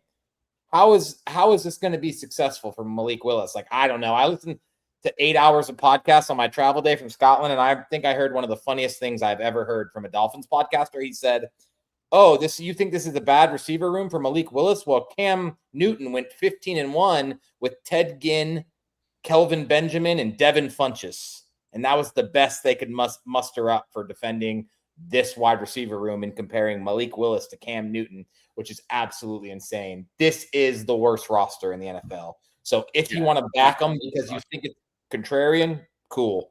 I can't do it. I cannot do it." Greg? So I'm looking at their schedule. I mean, here's the thing. If you're going to bet or fade one of these teams, the Dolphins or the Jets, you just got to pick your side and roll with it, because the fact that the Dolphins have a 4.5 win total, that win total is plus money, by the way, at 4.5. Are the Dolphins going to be horrendous, or are the Jets? And is one of those teams capable of sweeping the other? Because if you can say, hey, we can beat the Jets twice, now that starts to become a reality. And same thing with the Jets. If you can say, hey, they can beat the Dolphins twice, that win total becomes a real reality. So I think from this, you just got to pick one and take their over. I wouldn't want to fade either on their under. But honestly, I'm looking at the Dolphins schedule. What I think could happen is a gentleman's, I don't know what you call it, a gentleman's sweep, but they win week 1 and then they lose 16 games in a row. That's kind of what I think will happen when I'm looking at their schedule, because they play the Raiders on the road. I could see them making a surprise. Sure. And everyone's starting to be like, oh, maybe this team's got a little Dumps. Dumps will probably be fired up. Dumps, I've never met you. I don't want to talk shit to you, but I could see it. And Miami gets like, oh, maybe we're not going to be that bad. And then just dominoes all the way down. But yeah, this is a very bad team. Greg, that's the best sell job I think anyone. Oh, I have. Wait, so which Joey Dumps? Maybe I don't know his real name. Joey Dumps is Alex. Oh, okay. Well, why the fuck does he go by Joey? Dude, Joey Dumps is his Twitch name. Joey Dumps is a great name. I understand. Yeah. I know Alex then. Yeah, for sure. I thought you had another friend named Joey. It's that's the most mad I've ever seen. Look similar. That's the most mad I've ever seen Dumps get, is Greg saying he doesn't know him. Well, I didn't. I thought there was another guy, Joey. When I look at pictures of you and your boys, it's just like a pack of tatted up bulldogs. I don't mean to judge, but I can't distinguish one from the other. But Alex, absolutely, he sticks out. Yeah. I heard Trent on his show a couple of shows ago. He's like, is steak in Scotland with all a bunch of guys that look like him? All right. I thought you did a really good job going to bat. This is being like a criminal defense attorney when like you saw your fucking client like shoot someone in the face. You had to do something. I like where you're at, Greg. They can win week 1 and then they're going to be absolutely awful after that. So do you want to hear one last thing on this? Especially because if you look at the Dolphins historically, and I know it's a whole new squad, but typically when the weather gets cold and the season gets late is really where the Dolphins start to fall off. You can look at their schedule, but after week 13, it's Broncos, Packers, Bears, Chargers, Bills, Patriots. Yeah, like they're ending the season on a 6-7 game losing streak. Easy. Not good. Not good at all. Really, you need 5 wins before week 13 if you're the Dolphins, which is great. I think it's going to be a really bad year for Miami, which is not groundbreaking. But if you want to try to lean into anything at all, you know what? I wonder if there's a line from Malik Willis's passing yards. Like, yeah, he's going to be trailing behind every game, but this guy he's not a real quarterback in my opinion. So who's the backup even there? Quinn Ewers probably. Yeah, guy's a fucking joke. That. All right, let's talk about probably, I think, one of the most interesting teams, not only in this division, but maybe in football. Okay, you might think this is a stretch, and if it is a stretch, maybe it's because I've been listening to our guy Drew a little bit too much, blowing up my fucking phone. This guy sent me 3 tweets yesterday from a Jets beat reporter talking about what David Bailey was doing at practice, and he said, I don't think Baker should play preseason week 1 because David Bailey might hurt him. Apparently, David Bailey had like 3 sacks in a scrimmage where they were wearing fucking shorts and not even had shoulder pads. This is the kind of stuff I have to deal with on a daily basis. So the New York Jets, but in all seriousness, blocking him out, there are things that I do like about this team. The Jets have a 5.5 win total. Last year, they were 3-14. Year before that, 5-12. They got Aaron Glenn coming back. They have Frank Reich as their offensive coordinator, which I'm not totally sure how I feel about that. I do see our guy Cam His Money is in here. Love seeing Cam His Money in the chat. If you can give any thoughts and insight on Frank Reich, former Colt legend, that would be great. And Brian Duker is a new defensive coordinator.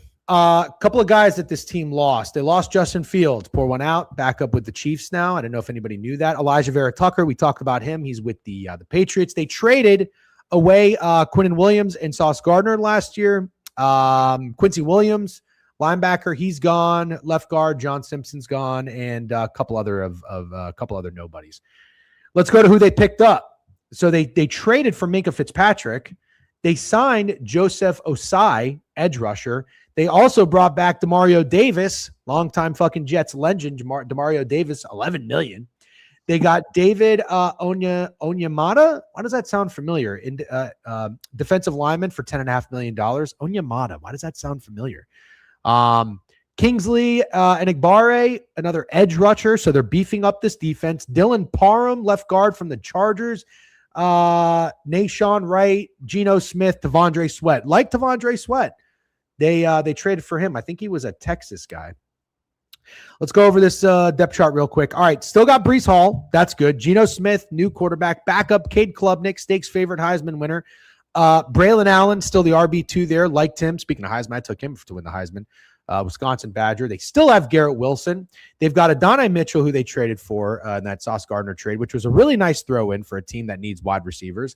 And they drafted Omar Cooper Jr. Oh, you know what? I didn't tell you about their draft. I usually do that before I do the roster. Really good draft. Great draft. David Bailey, second overall pick. Kenyon Sadiq. I'm a huge Sadiq guy. 16th overall. And then I believe they traded up to get Omar Cooper Jr., who is a fucking dog. Shout out Snowman if he's in the chat. And D'Angelo Pons, another Indiana player.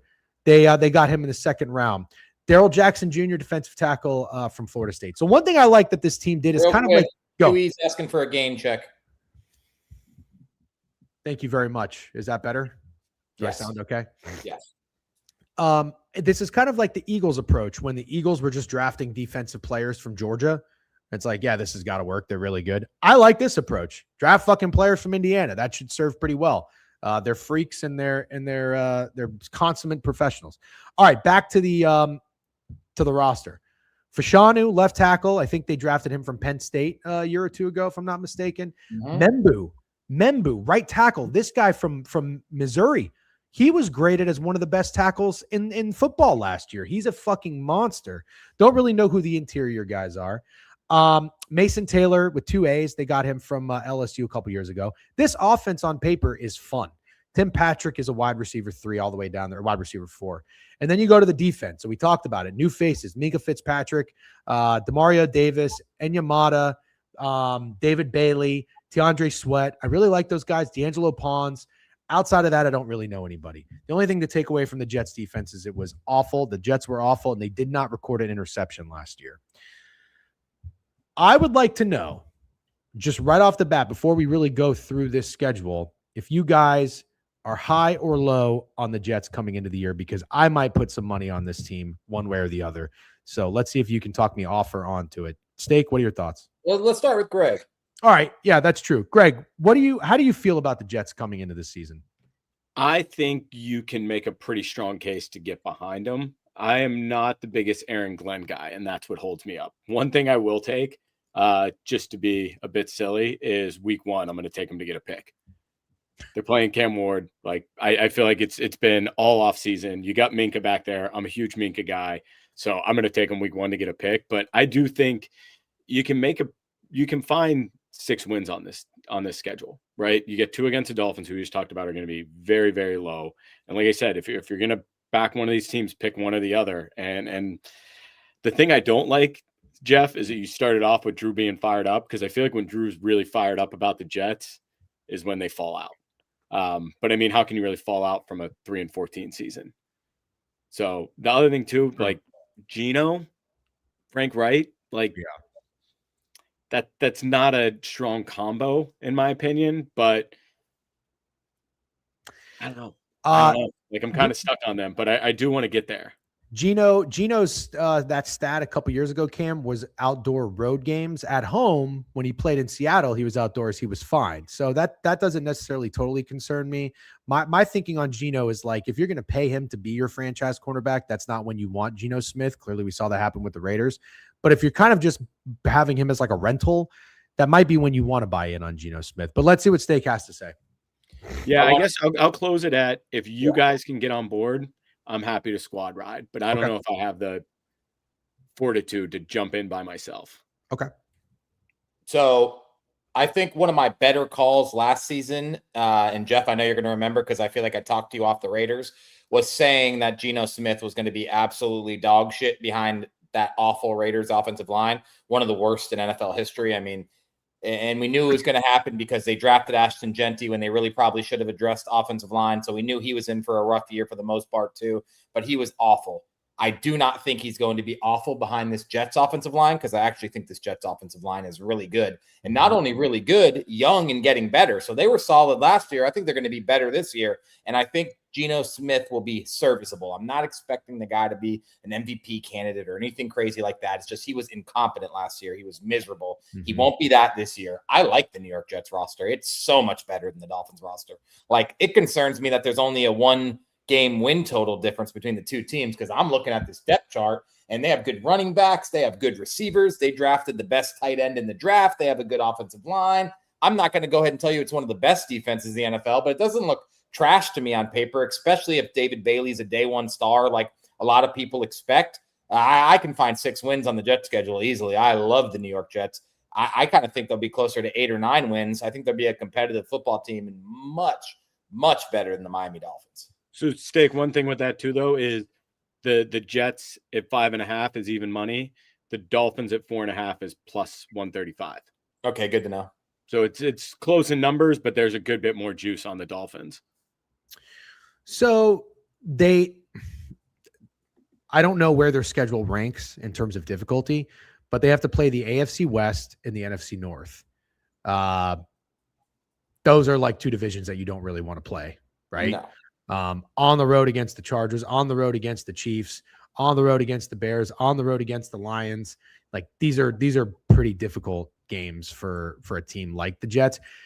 Let's talk about Aaron Glenn for a second. When he got hired, I didn't hate it. I didn't think I was the biggest Aaron Glenn guy when he was the defensive coordinator at the Lions. I remember like Special K and all the Lions fans, like, you can always, this is the problem sometimes that I hate with like the analytical nerds. You can always find a stat to back up your point. And I felt like there was some weird stat of like, oh, well, when he has a healthy defense or 10 of 11 starters, like they're top 5 in the league or something. I don't know, man. The Lions were getting by, and it always felt like their defense kind of sucked. And if I'm not mistaken, I think Aaron Glenn was the defensive coordinator the year the Lions lost to the Commanders. The year that it was all on the line, yeah, and they got killed. They got fucking smoked, dude. I'm sorry. Literally everyone in their secondary was dead. 100%. Like, yes, there is an excuse to be made for injuries, no doubt about it. But I know that Aaron Glenn, at least when I saw a guy on the sideline, he looks pissed off. He looks pissed off. He doesn't give me Lovie Smith vibes. I always say this. I fucking hated Lovie Smith because he was a good loser. After every loss, he would always try to come out and find, well, we did some good things out there. I hated when he said that. Shut up. And I liked when they did something good, few times, but you remember when they came back against the Bucs, he was fired up. He was running down the sideline. Like, yeah, I mean, that's great. I think Aaron Glenn can be a guy that players want to play for. I do think so. So I'm really not out on the Jets. If anything, I am in on the Jets. Steak, I don't know if you just took a piss break, but I'm going to take one after this, by the way. You're muted. But here's where I'm at. I think I do want to go through the schedule. I do think that the Jets can win 6 football games. And I do think that the Jets can be a pesky team for really anybody to play. But a lot of that really does depend on, like I said, what the fuck do I know about Frank Reich? Like, is this the guy that's going to come in here? And think about it, dude. All week, Frank Reich is going to be the guy that sits in a room with Geno Smith and tries to game plan and scheme offensive plays to attack opposing defenses. Like, is that something I really trust? I'm not 100% sure. And that gives me a little bit of pause. So they start the year on the road in Tennessee. They could absolutely win that game. There's a whole new regime in Tennessee, a lot of pressure, a lot of hype and expectations for that team. Robert Saleh revenge game, right? Nobody talking about that. Could win that game. Packers at home. I don't know. Packers kind of stubbed their toe early in the season. They always do. Remember, didn't they lose to the Browns last year? Yep. Mm-hmm. But this is what I don't really like. You go to Detroit, then you go to Chicago, then you get the Browns at home. The Browns are still going to have a pretty good defense. Then you go on the road to play the Patriots. That's a pretty tough 4-week stretch right there. But you get the Dolphins and the Raiders back-to-back games at home, at the Chiefs, at the Chargers, Bills, at Miami. You don't have a bye week till week 13. That kind of sucks. You know when a bye week in week 13 helps a team? When they're like a playoff contender. You get that week's rest before you ramp up for the second half of the year or the whatever, you know what I mean? Last 25% of the season and the playoffs. That kind of sucks. 12 weeks of football with no weeks off for the Jets kind of sucks. Somebody said Jovan's favorite win total of the year is this bet. I watched his video this morning. Yeah. Listen, it was not on my radar until I saw that. I think that is bolder and braver than people might think because it sounds intriguing. There are a lot of reasons to get behind the Jets on paper.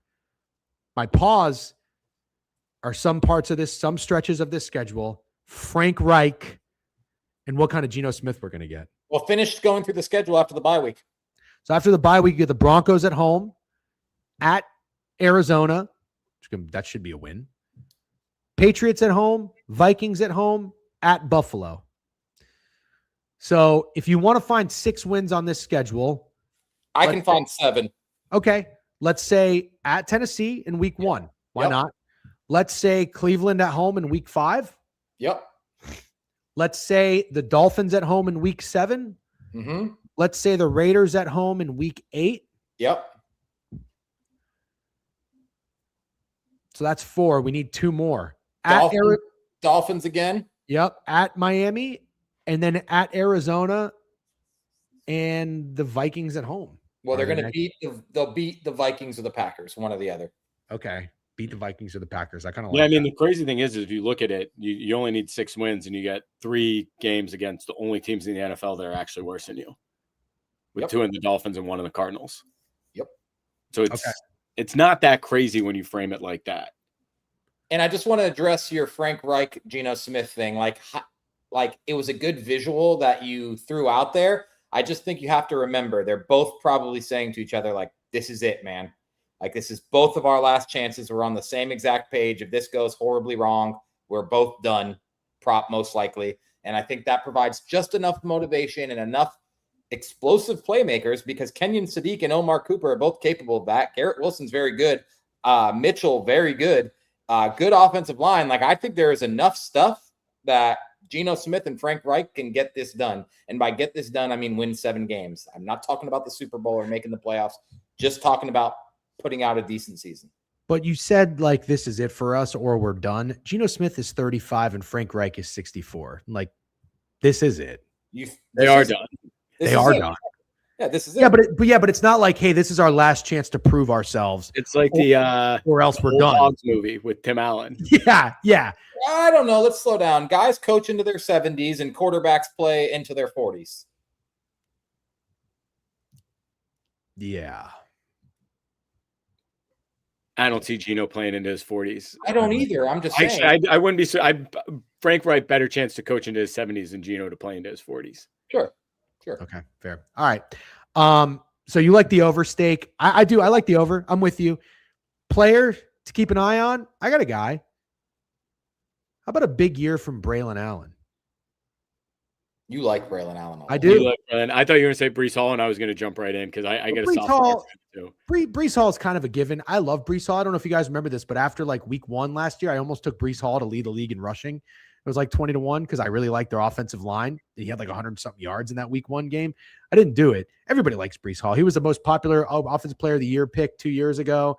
Somebody on this offense can boom. But Braylon Allen is he's a touchdown vulture. It kind of felt like there's something there with Braylon Allen, I think, or in the passing game. Could it be Adonai Mitchell? Could it be like receptions? The problem with Adonai Mitchell is he can't catch. Okay. Could it be fucking Mason Taylor? Like, there's a bet to be had. What you're doing? No. You're not talking about the guy who would actually should and will be. You're narrowing it down to Garrett Wilson. Thank you. It's Garrett Wilson. Garrett Wilson put 1,000-yard seasons together on the most incompetent offenses in the NFL.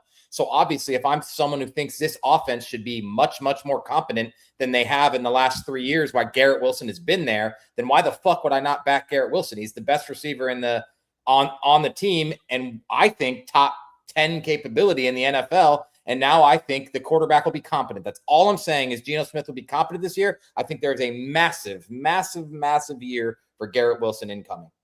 Okay. Touchdown and yards. 999.5 yards. So 1,000-yard receiver is on the green book. You want to see what he is to lead the league in receiving yards? Sure. 45-1. That's fun. I think that's fun. It's going to be closer than people think. I really believe that. I agree. All right. Quick piss break. Everybody turn your pages. We're going to get started on the NFC East. Giants, Commanders, Cowboys, and Eagles. We got some talking about 11:28 name though, because Mr. Association, I was the one that said Adonai Mitchell can't catch, not Steak. Oh yeah. Actually, we don't need to take a piss break. Why don't I just tee up the next team? I think I don't have that many haters in here, but I can tell by association he doesn't like me. Doesn't like my opinions. Which calling guy? me out a few times. Mr. Association. I got called out by him a few times. Oh, that's okay. You need a couple of haters. I got just apologize. He can't catch them. Yeah, it was me. Yeah. Good job, Greg. Way to take that one on. All right, what team do we want to start with here? Oh, look at this. You've had a bad day, but I love you, Steak. Bitch ass. So with the other one, we started top down in terms of odds, and I had a bad day. Not really, but I feel like I've been cooking. You have. I think the Cowboys are a fun one to start with. Yeah, Greg, I actually think Greg has been doing a good job too. I feel like, but Steak, you're on fire. This is why you can't always listen to the chat. They don't fucking know ball. It's crazy. They just want to come in here and hate. Here we go. You want to go with Dallas first? Sure. I think they're the most controversial team in this division. Yeah, you might be right. And they do feel like they're becoming a sneaky pick, right? Like for teams to kind of every year. Sure. Last year they were last year some people kind of like Schottenheimer. No, Schottenheimer was the coach last year going into it, was it? No, that was the one going into it. Who? Schottenheimer was the coach going into last year. Yeah. I don't really think people were that high on him. So I feel like maybe that was the least trendiest they've been, but now people are buying back in. Okay, I understand. Schottenheimer, Clayton Adams, offensive coordinator again. He was there last year. Christian Parker is a new defensive coordinator. 9.5 wins. They were 7-10 last year, 7-10 the year before that. The Cowboys lost Digazua, interior defensive lineman. He went to the Niners. Not really too sure who he is. They got a lot of guys that are off this roster that still have not signed with another team. I think that's kind of telling. Logan Wilson, Kenneth Murray, Dante Fowler, Jadeveon Clowney. Give me a break with Jadeveon Clowney. Looking right now. Yeah, it's very telling. I'm surprised that the fucking Bills haven't picked up Jadeveon Clowney. Losers. Sorry, just kidding, Snidesy. Anyways, let's get to who they did pick up. Rashawn Gary, edge, probably a little washed. We'll see.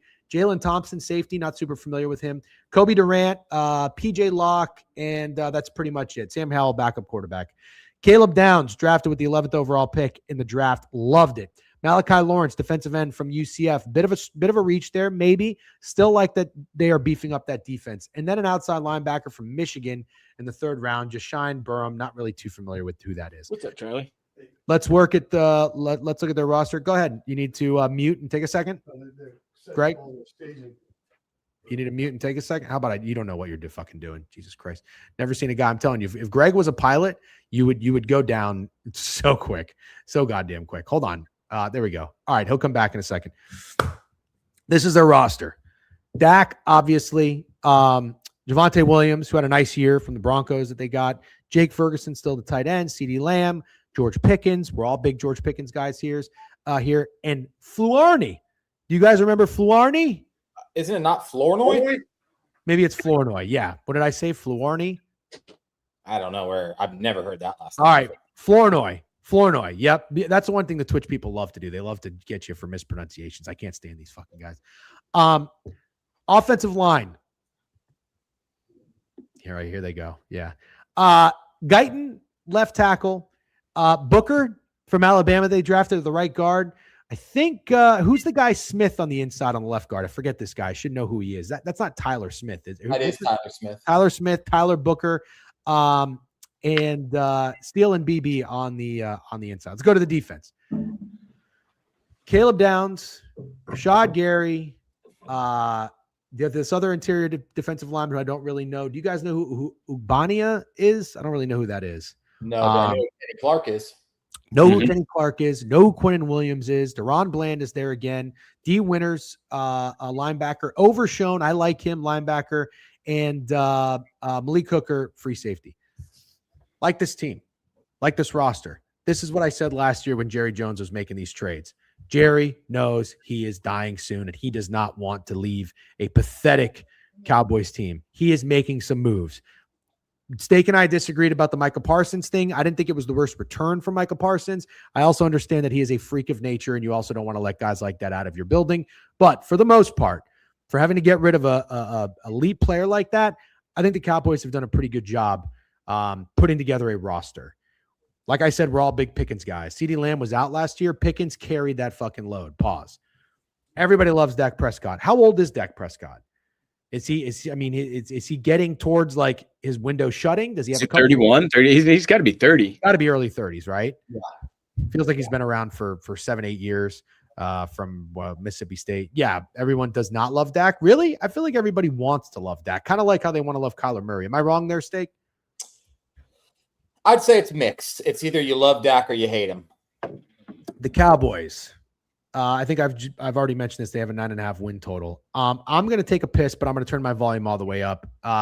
We'll start with Greg one more time. Yeah. Greg, let's hear your thoughts on the Cowboys, and then I'm going to come back, and Steak will go, and then we'll go around the room on Dallas. Yeah, it's really tough to understate how terrible this defense was last year.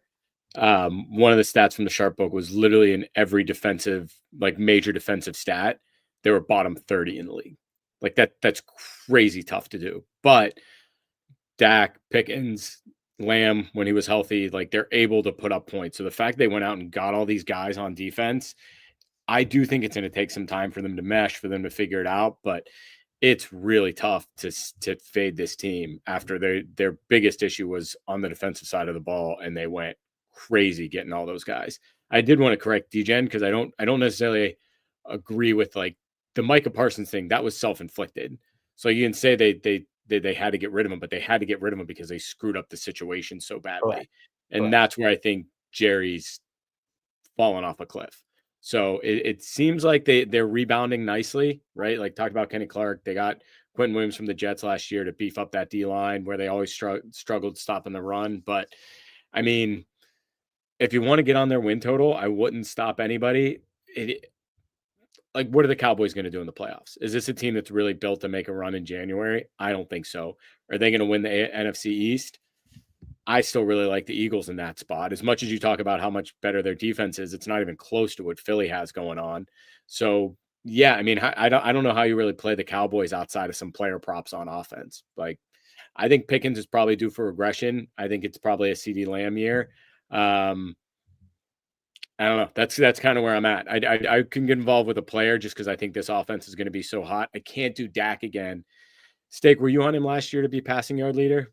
No, I was a hater. I got a lot of shit in the chat last year for being a Dak and a Cowboys hater. It was kind of one of those wrong read, right results because I actually have to tip cap. I thought Dak was pretty incredible last year. But I was right because I did say it was going to be one of the worst defenses in the NFL, and it was, and they went under their win total. So that's all that matters. It was the only wager I placed on the Cowboys was under win total. But I came out of it thinking much more highly of Dak, especially with George Pickens as wide receiver 2. It's clear how much they needed that guy. It always felt like it was like CeeDee Lamb and then either a washed guy or a guy who hasn't proven himself yet, whether it's Brandon Cooks or Tolbert or whoever it is. It was never the perfect running mate for CeeDee Lamb. George Pickens is that. Degen, you cooked at the beginning because you mentioned that a lot of these fucking guys that played on defense for the Dallas Cowboys last year aren't on NFL rosters because that's how bad they were. Awful, awful defense. I don't think it's awful this year. And honestly, I don't think they need to be great. I think they just need to be average. I think they're capable of that. Greg, you said, well, what are the Dallas Cowboys going to do in the playoffs? I think it's more about can they even get there? And I think they can get there. I think this defense has enough guys, young and old, that will be on NFL rosters next year to be average. And if they're average, it's a top 5 offense in the NFL. Javonte Williams had an amazing comeback story. I'm excited about Jaden Blue. I think it's Ferguson's top 10 tight end in the NFL, and the offensive line, which used to be the Dallas Cowboys strong point with Ezekiel Elliott. I mean, they made Ezekiel Elliott look like one of the best running backs in the NFL when in all reality probably wasn't. And they had a couple down years in the offensive line. Well, let me tell you right now, it's a good offensive line again. So I will say that the Dallas Cowboys at even money will make the playoffs. I don't think I'm ballsy enough to say that they beat the Eagles for the division. So I'm going to keep it simple and go Cowboys over wins or Cowboys to make the playoffs. I probably, if that's where you're at, I'd probably lean more towards the win total because the NFC is good. What is it? Do you have it? Huh? It's 9.5. That's some respect right there. Yeah, it is. The one thing you did say that I would, if I was going to fade anyone on this offense, it's got to be Javonte Williams. I just feel like that was such an outlier year for him last year to bounce back. I don't know, but he's got a little bit of a dog in him, so I don't know if I want to get up and fade him, but I could see him falling right back to reality. Like you even saw him start to tail off pretty big in the second half of the season. So I did my game script video week 1 last year against the Eagles, or when the Cowboys played the Eagles. Steak was at that game, and they actually referenced it on VSiN on Follow the Money. They're like, oh, I just watched this guy's game script video, and he pointed out, I don't know if you guys remember this, you probably don't, which is why I'm taking you back down memory lane. It was one of my best reads because I was reading about Schottenheimer. I don't really know a lot about Schottenheimer. And they were saying how he was there in Seattle, and he was there during a very good stretch of Seattle's offense with Russell Wilson, but he is committed to running the ball. He wants a balanced offense. And I like Javonte Williams. And he had kind of been like left for dead in Denver with the injuries and everything. And I like that the Cowboys picked him up. And I was like, you know what? I think they're going to make a point that, hey, we can run the ball. And Javonte Williams had like 30 rushing yards in the first quarter. He was like 6 yards, 7 yards, 8 yards. I have a hard time fading him, Greg, but I'm not like, I don't necessarily think he is like some elite player. I just think he is a good enough running back in a Schottenheimer coach system that they're going to want to make sure it's not like fucking idiot Kevin Stefanski, where it's like, oh, Chubb is running. he can get 140 yards on 16 carries. Let's have Jacoby Brissett throw the ball 45 times. Like Schottenheimer will run the ball 23, 24 times with Javonte Williams. But here's the but. I totally forgot about that Jaden Blue guy. He could be an exciting player. Like there could be another dude coming up in the backfield. That's what I'm curious about. Yeah. Yeah. So that could be a guy who takes away production from Williams, which will be interesting. Phil Maffa. Yeah. There's another good one too. I did want to point out one thing. Greg, I totally forgot we had Dak Prescott most passing yards of the league and the way he was leading going to week 18. Yeah. And then did he get hurt or did he sit? They benched him. They brought in Joe Milton. He threw 70 yards in the first half. Yeah. No, God. By the Giants. Like they were checked out. So I have a question for you guys. I've been a big George Pickens fan, so much so that I got Pittsburgh Steelers fans that followed me and picked me up because I really went after the stat nerds who, I don't know if you guys remember this a couple years ago, they were saying that George Pickens doesn't get separation. And so they were trying to criticize him. George Pickens doesn't need separation. And I was going to war with the fucking analytical nerds there. He is a dog. Now he's a bit of a head case at the same time. But here's the thing. Go ahead. Rude Bets, 97 people raid. Thank you, Rude Bets. Somebody from Rude Bets, send the parlay, please. W raid. Yeah. Thank you very much, Rude Bets. And we're going to move on. Sorry. I know we're kind of up against it here. Do I go in on George Pickens this year? Like, and what I'm saying is this: was the time to do it last year? You think so? Because pretty clearly, like, is he gonna have a better year if CeeDee Lamb's healthy? Well, it's not even necessarily a better year, but like he could basically what I'm getting at, Greg, is are people going to be scared off of George Pickens now that CeeDee Lamb is back? You're going to get probably a lower number here. Oh, he's at 1,000 yards too for his line. I like George Pickens. Greg's take more than your take. I think it's CeeDee Lamb time. Okay. All right. Fine. CeeDee Lamb time. I like the Cowboys. I'm not going to try. I don't care who's on them. I like the Cowboys. I like their defense. I like the moves they made. Their schedule is a little challenging. We're not going to walk all the way through it because we do have to keep moving, but they play the NFC West. So the Cardinals, the Rams, the Seahawks, the Niners. They play the AFC South, the Texans, the Jags, the Titans, the Colts, whatever, iffy. We know their division. We're going to walk through it after this. The other opponents they play, Ravens, Packers, Bucks. Not easy. Not easy. All right. You want to go to we've got, who do we have? Sprinkle in the Giants. The Giants are a fun one to transition to. Giants, I agree. All right. Get on down here to New York Giants. If you guys want to go ahead and get the betting odds up in the meantime, that would be great. I'm almost there. I can oh wait, I got the wrong one right here. I know. Well, the ends are weird because you have New England, Patriots, New Orleans, Saints. So division odds. Here it is. Eagles 135, Cowboys 195, Commanders 470, Giants 550. Okay. All right. Wow, look at this. You got a Cowboys fan already saying George Pickens greater than CeeDee Lamb. Wow. Interesting. All right. Luis Garcia, Pete Crow, and Stowers. Let's keep cooking MLV. Very funny, Angel Base. Yeah. Giants, new regime. John Harbaugh is the new coach. Matt Nagy is the offensive coordinator. Yuck. Denard Wilson's the defensive coordinator. His team went 4-13 last year, 3-14 the year before. Looks like they have a 7.5 win total. And for good reason. They were an exciting team last year. I was starting to buy in on them again. I wasn't right about Drake May. I wasn't right about Jackson Dart. I didn't necessarily think that they were going to fit in these New York or Northeastern cultures. But Giants lost a laundry list of players, some that have signed elsewhere. But the biggest one is trading Dexter Lawrence Jr., one of the best interior defensive linemen in the NFL. Wan'Dale Robinson is gone. Russell Wilson is gone, which is addition by subtraction. It's hilarious they ever tried to really make him a thing. These are the guys that came in. Isaiah Likely, tight end from the Ravens, paid him $13 million. Tremaine Edmonds, linebacker. Greg Newsome, cornerback. DJ Reader, defensive lineman.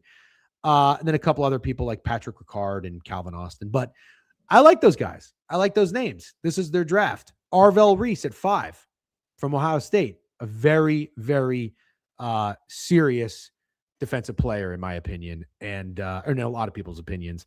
I don't know that they thought they were going to get Arvell Reese because there was talk about him going higher to the Titans or potentially to the Jets.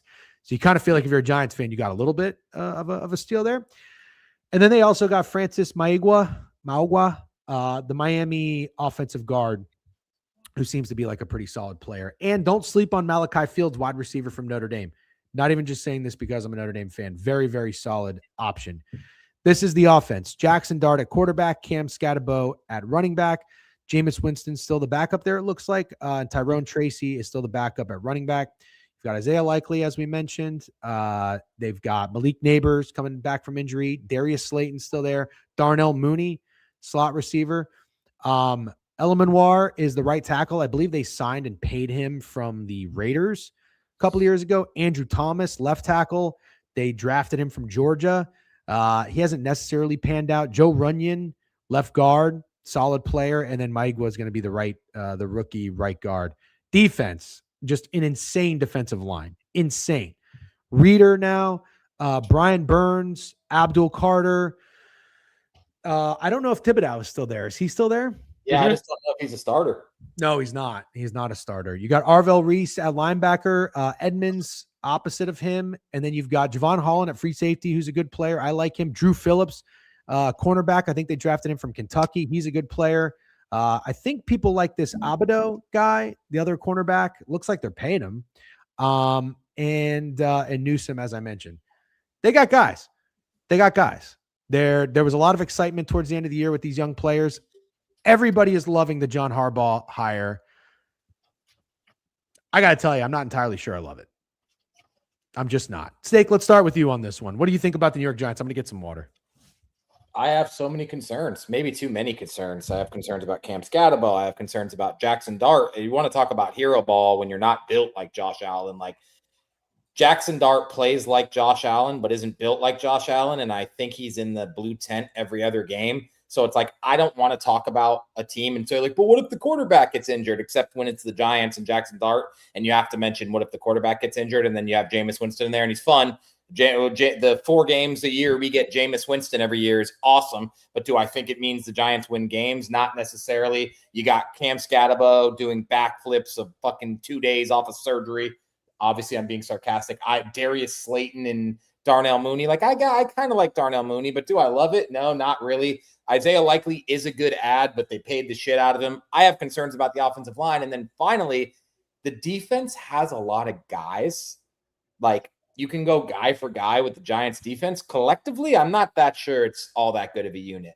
So yeah, I have way, way, way too many concerns. I have concerns about Matt Nagy. I have concerns about Harbaugh being washed. Like I have way too many concerns about the New York Giants this year specifically to ever take that over win total. I'd probably take the under win total and fade the Giants this year. Especially if you like the Cowboys, right? Oh, yes. That's a good point. Greg, what do you think about the Giants? Yeah, I mean, Steak hit a lot of things. I'm probably not in the minority of people, but in the minority for this conversation. If you look at actually, Steak, I'll point out something hilarious because you brought up Jackson Dart being so reckless. He was evaluated for a concussion in 5 of his first 10 games. Oh, yeah. I thought I was being sarcastic. But last year, this is one of the crazier stats. So they went 4-13 last year, right? They had 7 of those losses were by 1 score. And the other 5 games, they led by double digits at one point. Yeah. So, like, if you tell me that, and then you tell me you brought in Harbaugh, it's like, well, this team was close. They got the talent. They just need somebody to figure it out and close and execute. And really, if you look back at their schedule last year, probably the worst loss of the season was they gave up 33 points in the 4th quarter to the Broncos. Oh, God. And after that, they lost 8 in a row, I think. Yep. So that to me is you got some young guys. You just need somebody like Harbaugh. That's why I think he's a good fit, because you need somebody who can manage it, who can keep Dart healthy, keep him in, like, not running around recklessly, maybe get Cam Scatterbo a book, have him get a little edge. Like that guy just seems there's a lot to help him out there too. And like growing up, I think Harbaugh's the right guy for that. But he could be a complete miss. And these guys are like, this old man's a little corny and he never really did anything with the Ravens recently.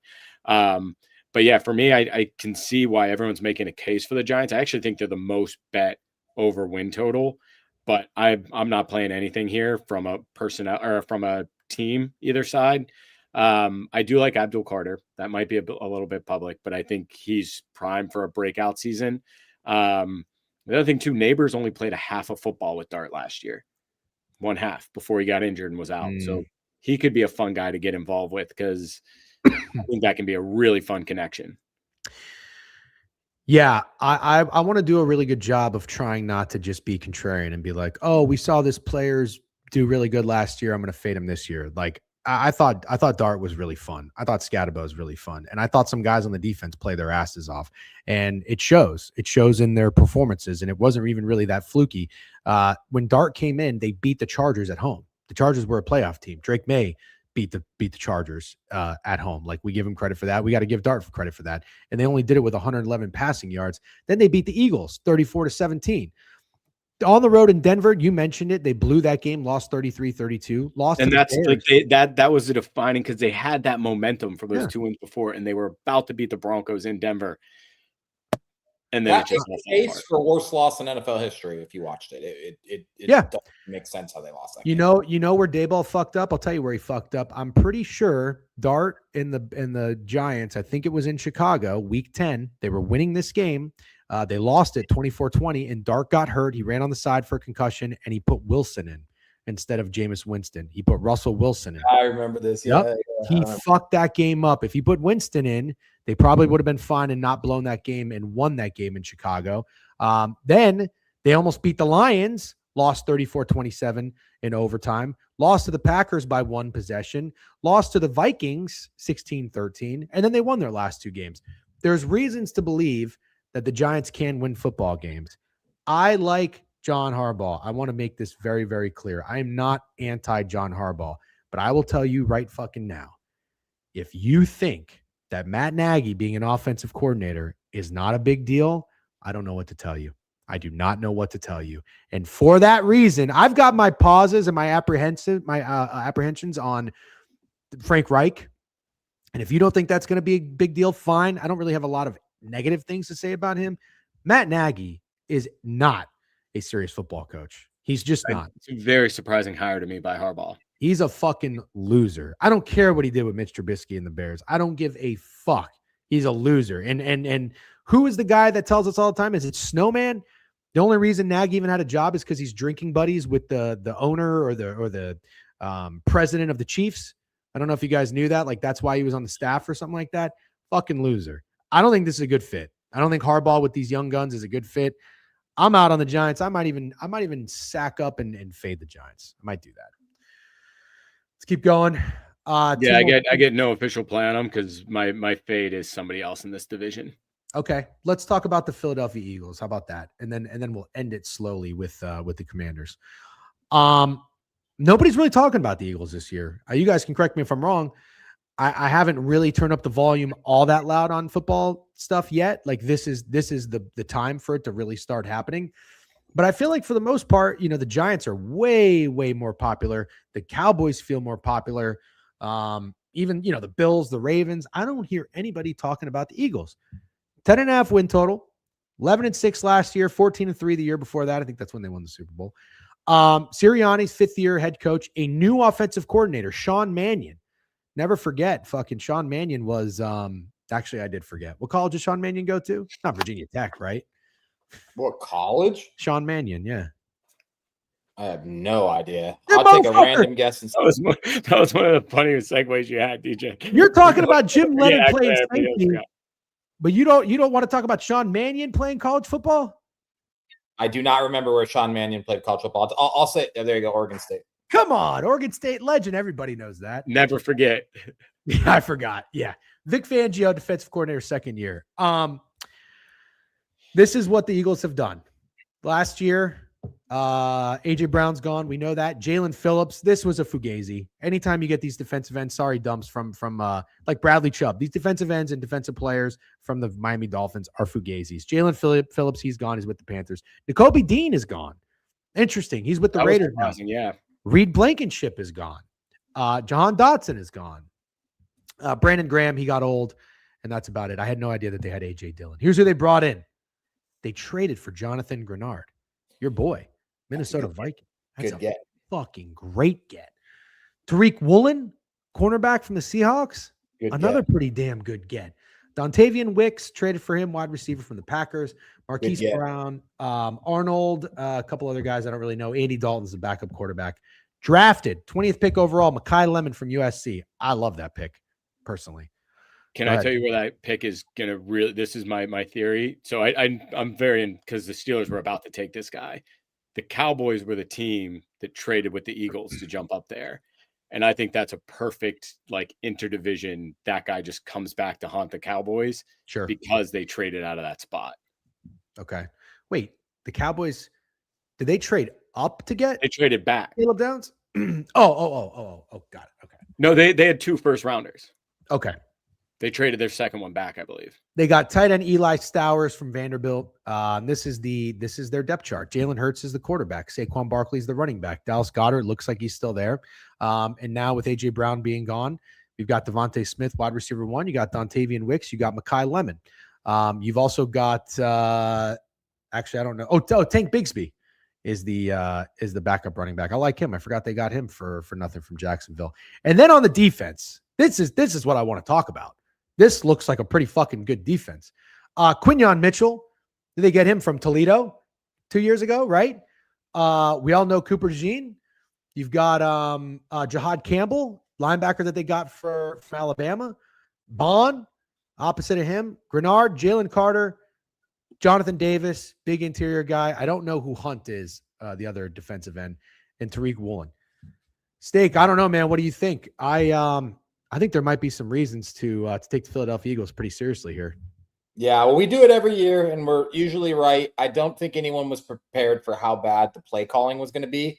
And so you had this weird thing where it was like Jalen Hurts had like an incredible Super Bowl, defending Super Bowl champions, and you kind of start to think like this is like the peak. Like Jalen Hurts will become a legitimate quarterback in the NFL. Then he gets one of the worst offensive coordinators we've ever seen, and he looks really, really bad. Like I hope every Eagles fan here can admit that Jalen Hurts looked absolutely terrible last year. Mm-hmm. But I don't think I'm signing up for it to happen again. I had my questions, and now I'm going to go ahead and say I believe it was more of a play calling offensive coordinator issue than a Jalen Hurts issue. Also, A.J. Brown will be good in New England, and that's a great fit for him. He's still addition by subtraction for the Eagles because of how much drama he was causing. And then you get to go ahead and draft Mekhi Lemon and get Dontavian Wicks. I would argue this receiver room for the Eagles is better than last year's, all things considered. Mm-hmm. So I don't think the Eagles can be faded. I did see a Seahawks fan say Tariq Woolen is trash. He had a horrible PFF ranking last year, and I know Seahawks fans were tired of him. I kind of want to invest in him to get right as a secondary cornerback in Philadelphia, and I think Jonathan Grenard is a really underrated ad, and I think Jordan Davis and Jalen Carter, who just got paid, are number 1 or number 2 best inside duo in the NFL. So what do you not like about the Eagles? You know, it's just, will Jalen Hurts be better than he was last year? And I think the answer is yes. They still have a good enough offensive line, even though some of those guys are getting up there in age. So that's why I said I'll take the Cowboys to make the playoffs and to go over their win total before I'll take them to win the division, because I think the Eagles are winning this division, as chalky as that is. I'm with you. I'm right. Do you want me to jump up? Sorry, I had to get a Yeah, charge. no, you're good. You're good. Yeah, go ahead. I'm with you guys. I think it's time to buy in on the Eagles. I'm going to take them to win this division. And somebody in the chat said it of like, nobody in this division really wins 3 times in a row. Last year was the year the Eagles were going to lose that division if they were, but everybody else in the NFC East was just so bad last year. So I think this is a bounce back year. If you look at them over time, like in the Stefanski era, it's basically they either lose in the wild card round or go to the Super Bowl. Like it's zigzag from those 2 situations for the last 5 years. And this year it's teed up as a go to the Super Bowl year. So I'm going to take them to win the NFC as well. I'm taking them to win this division. I mean, I think this is a breakout year for Barkley. I mean, not to say breakout year, but last year he was everybody's kind of favorite, really underexcelled, underperformed, whatever you want to call it. And Jalen Hurts last year was by far his worst year as a rusher. Like, I think a lot of what he did in the past was kind of masked by making so many plays with his feet. He didn't have a big injury, though. I think a lot of it was just play calling and sequencing, and it could never just get in a rhythm. Like, I think it was overcomplicated for him, and that's why it just nothing seemed to flow for this offense. I'm with Steak. I don't think the loss of A.J. Brown is that big. I think towards the end there, it was just too much bullshit, too much drama, and he kind of had to go. So, yeah, I'm all on board with the Eagles this year. I think this defense is going to be phenomenal. It's tough to find a weakness, and they just seem primed to really jump out. So, yeah, I'm on the Eagles to win the NFC too. I think they're, I want to say 8-1. To win the Super Bowl? To win the NFC. Oh, to win the NFC. I don't know. Steak, do you know what they are? No, but I could probably, for some reason, I'm having trouble pulling that up. I'm going to look right now. If I pull it up. Yeah, I don't know why. I'm fairly confident it's like 8-20 on some of these books is given too. weird lines now. That's what I think it is too.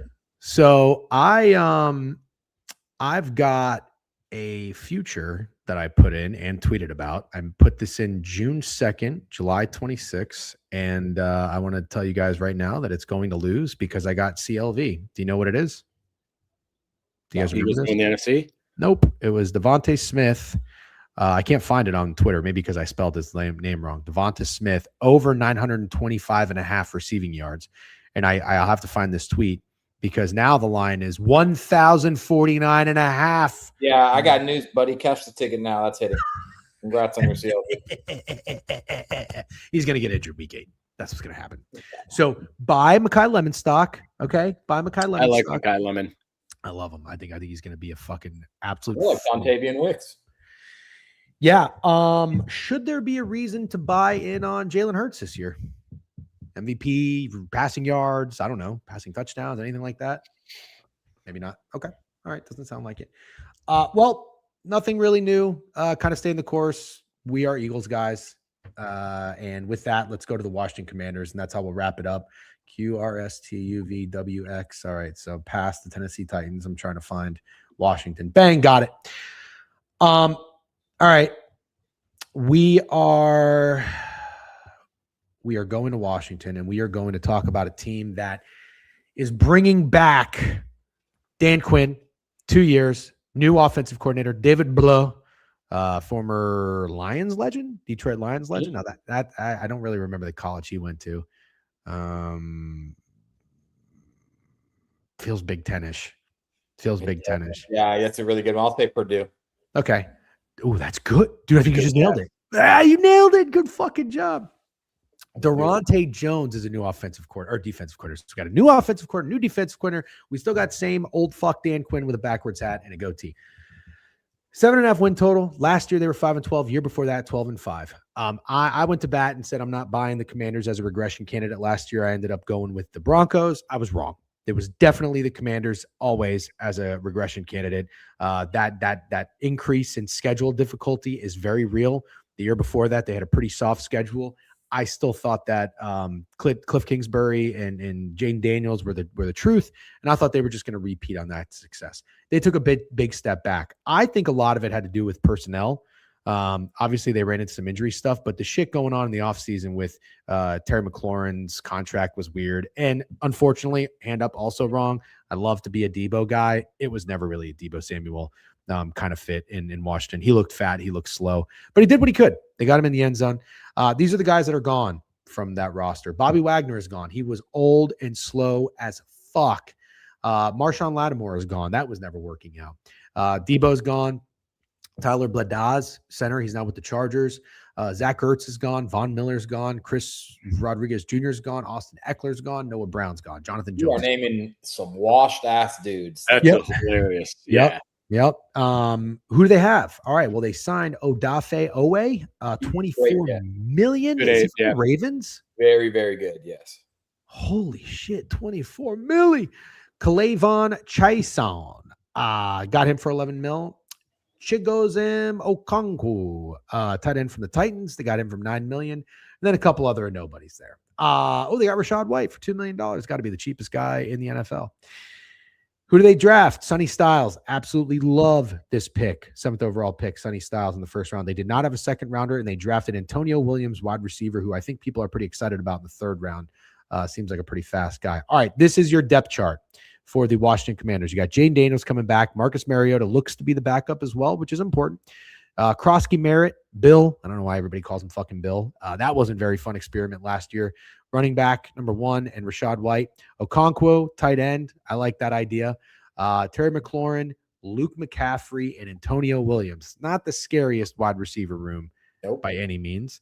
I don't really know a whole lot about this offensive line other than Laramie Tunsil on the left tackle. I think they got him last year. And then Connerly Jr., think that's a right tackle they drafted from Ohio State. I don't know if that sounds right. He's been solid, I think. Okay. JCM was amazing last year, question marks. I don't know who. Yeah, I don't get the Bill hate. You're anti-Bill? No, I didn't think he was that good last year. I'm anti-Bill. Wait, he was amazing last year? He averaged like 5 yards a carry. He was a 7th round draft pick. Well, he was good for a 7th round draft pick. Sure, but I'm not playing that game. I'm not playing for 5 yards a carry for a rookie 7th rounder? No. Hold on. There's no more rookie 7th rounder. He's a starting running back for the Washington Commanders. Do you like him as a starting running back for the Washington Commanders? I think so, yeah. We got to stop with this as a 6th round pick nonsense. All I'm saying is this. Do you like him as your running back going in? I know you just answered. I'm asking guys like DC. 800 yards and 8 TDs. Just call him Chig. He's basically going to be their wide receiver too. Okay, that's fine. Hey, listen, if you want to say he's amazing last year, go ahead. I didn't know that he was amazing last year. That's news to me. Coming from a guy wearing a run the damn ball hat. Okay, Rashad White and him, they can run with that. Okay. Yeah, very funny. All right, here's your defense. Oweh, as we mentioned, expensive as fuck. Deron Payne is still there. Javon Kinlaw, I was excited about him coming over from the Niners. I don't really know that he made a lot of noise. Amos, cornerback, he was fun. I forget where they drafted him from. Maybe Ole Miss or something like that. I can't really remember. I don't know who their running back or who their linebackers or their safeties are. They have a new strong safety, a new linebacker next to Sonny Styles. I don't know a lot of people on this defense, and I'll tell you right now, this roster does not really make it move. But I like Jaden Daniels. I do like Jaden Daniels. We're out of time. I'll make my take really, really quick. I like the Cowboys when you named all those washed dudes not on rosters that are gone. And there's something similar going on with the Commanders. The Commanders got rid of a lot of really old washed dudes, and they replaced them with better players. Chase on better. Like, this defense is better than last year. The wide receiver room's still not good, and it all depends on Jaden Daniels' health. But I do think Jaden Daniels is one of the few guys in the NFL that makes a team go from being like bottom 5 to playoff contention with how good he is when he's in there. So I will not fade Jaden Daniels. I am worried about his health. I definitely am prepared to say that the Commanders finished better in this division than the Giants. That's about as much as I'm prepared to do, because I don't think they'll be better than the Cowboys, and I don't think they'll be better than the Eagles. But I also won't fade them. So I got them pretty solidly there in 3rd place around an 8-9 season, but I don't have a strong take either way. Greg, you got anything? Interesting. Yeah, I'm on their under. I get that they cut a lot of dead weight. There's still a ton of problems on this roster. I don't like that they got rid of Cliff Kingsbury. I get that it had to be done. I don't like they did it. But really, if you look at how they treated Jaden Daniels last year, it's absolutely insane. And I make a call out to the newsletter. It's almost identical to what they did with RG3. Guy wins Offensive Rookie of the Year. The next year, like, dude, he got injured 4 times. One of the times he got injured, they were down, I think, 31-7 in the 4th quarter against the Seahawks. And then they brought him back from that dislocated elbow like 5 weeks later against the Vikings, and they lost 31-0. They were 3-9 when they lost that game. Like, have some respect for your franchise quarterback and don't put him in these situations to continue to get injured. That to me is insane that they did it multiple times last year and kept putting him in harm's way when it was very far over. I would like to know more about this Williams guy, their wide receiver, I think 3 on the depth chart. He seems to be getting a lot of hype about him early on here. And they need somebody behind Terry to step up. The chat's going to get mad at me. I might take it out of the newsletter. I said I don't think any of their running backs could start at Boise State this year, but apparently Bill gets some love, so maybe I'll take that out. But in general, I don't like DJ. I don't like what we're doing with the Bill Love. This is I respect a lot of names and people, especially DC, for their opinions and whatnot. And I am no guru, but what happens sometimes with players is we get a little fantasy nerdish and we just think like, oh, well, you correlate where you got him in the draft and what he performed, blah, blah, blah. Jacoby Krosky-Merritt is not like a threat. That's a problem. Is your running back one? Yeah, right. I'm talking about the Washington Commanders coming into the 2026 season, and Bill is your starting running back. I don't care where he was drafted. I don't care. From my what question you to saw, Joe would be name a worse starting running back in the NFL. Biev Tootin. Starting? Who else is starting for the Jags? Yeah, who would be starting?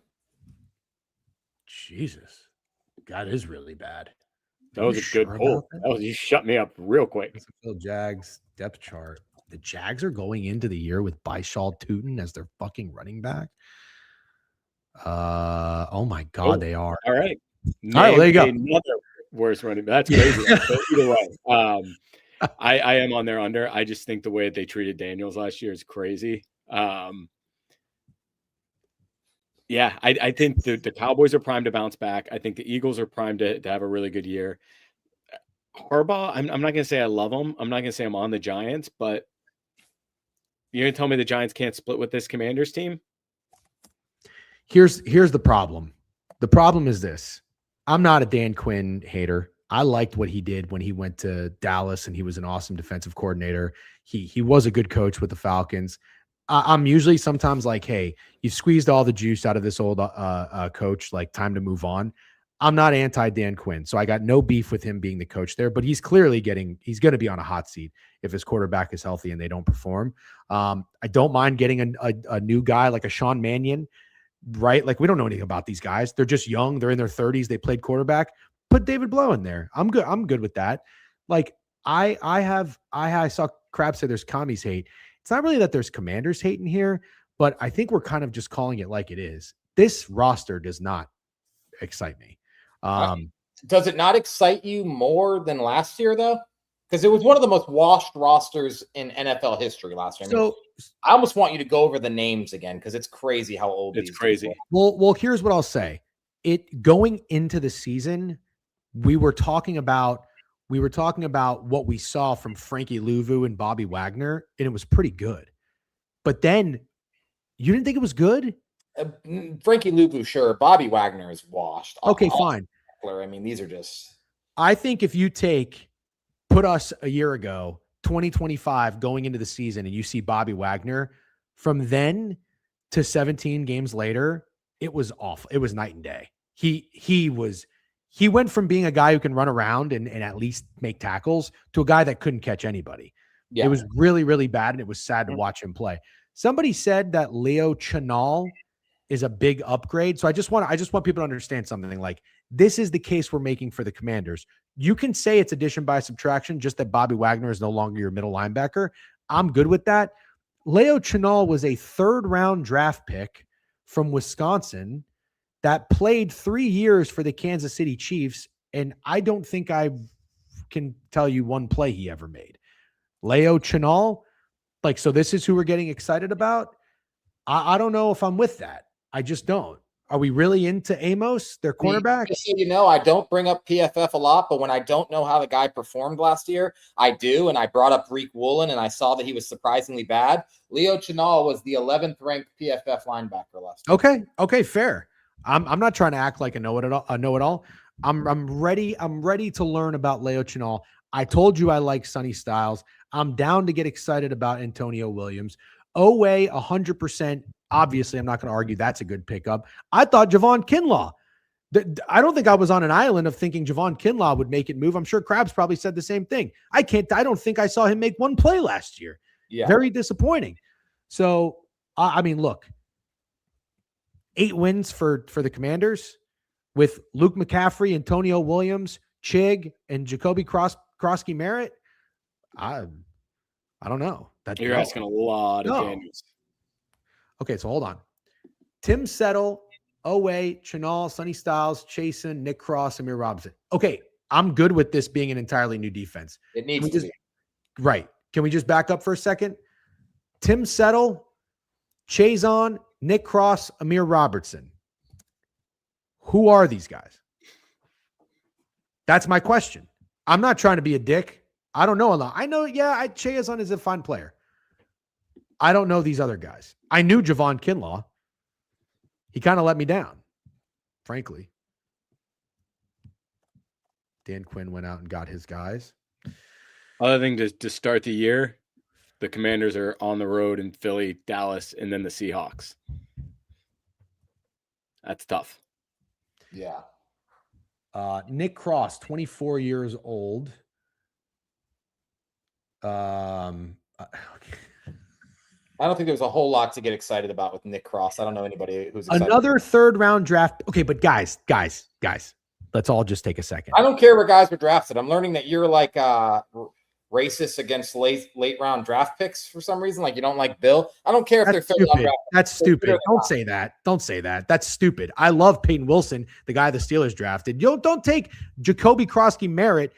Do you understand what I'm saying, though? You guys are saying, oh, he did really good for a 7th round draft pick last year.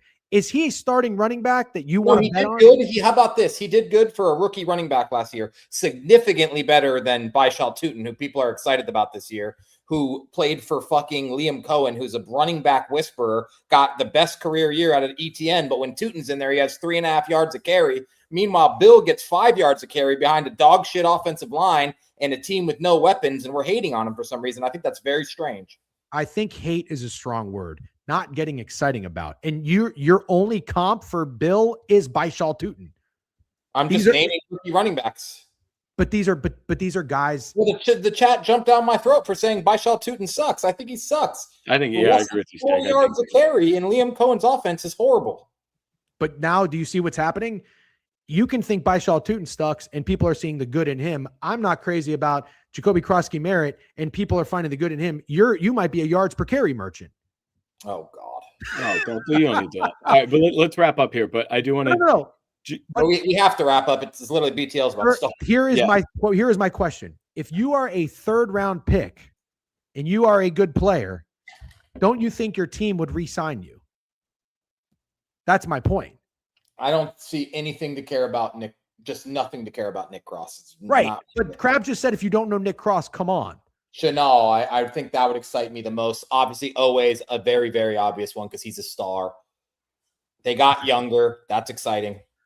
So where's your official bet on the Commanders if you had to make one? If I had to make one, I bet they're over. Okay. Greg, you're on the under? I'm on their under, yeah. I can, if you look at their schedule, I can make a case that they start 0-8. Jesus. What? 0-8? Yeah. Tough start to the year. Aiden Daniels is healthy. There's just absolutely Eagles, Cowboys, Seahawks, Colts, Giants. Colts? The Colts at home? Colts aren't bad, dude. Go over the schedule real quick and let's get out of here. All right. At the Eagles, at the Cowboys. That's brutal. Sure. Home against the Seahawks. That's a very, very hard start to the schedule. Okay. Keep going. Home against, oh no, it says international. An international game against the Colts. Okay, keep going. Home against the Giants. That's at the Niners. They're dead already again, like they are every year. That's 3-3 start for me. Keep going. Wow. Okay. Bye week. Eagles at home, Rams at home. Okay, I'll give them both losses there. Okay. At the Giants, home Monday night against the Bengals. Okay, they're 4-6 so far. At the Cardinals, at the Titans. Okay, they were going to win both those games 6-6. Home against the Texans, home against the Falcons. 7-7. At the Vikings, at the Jags, home against the Cowboys. 8-9 is the Commanders' record this year. I'll tell you right now, I think the Commanders are going to win exactly 7 games. Okay. Greg? 7-10. I think they're going to win probably 5 games. Greg says they're starting 0-8, dude. You got to do. Okay, so you went through it. The other thing too, you play the Colts International. The next week you're coming back off an international game. No downtime, going right into another divisional game. That's not a great situation. No, I think Colts Giants. That's 1-1. Also, allow me to clarify, Big Cheesy. Niners dead, as in their players are all dead, not dead team. They for some reason will still probably win 11 games, but everybody on the team is dead. Yeah. All right. I had to run, boys. Yeah, you guys run. I just want to do something real quick.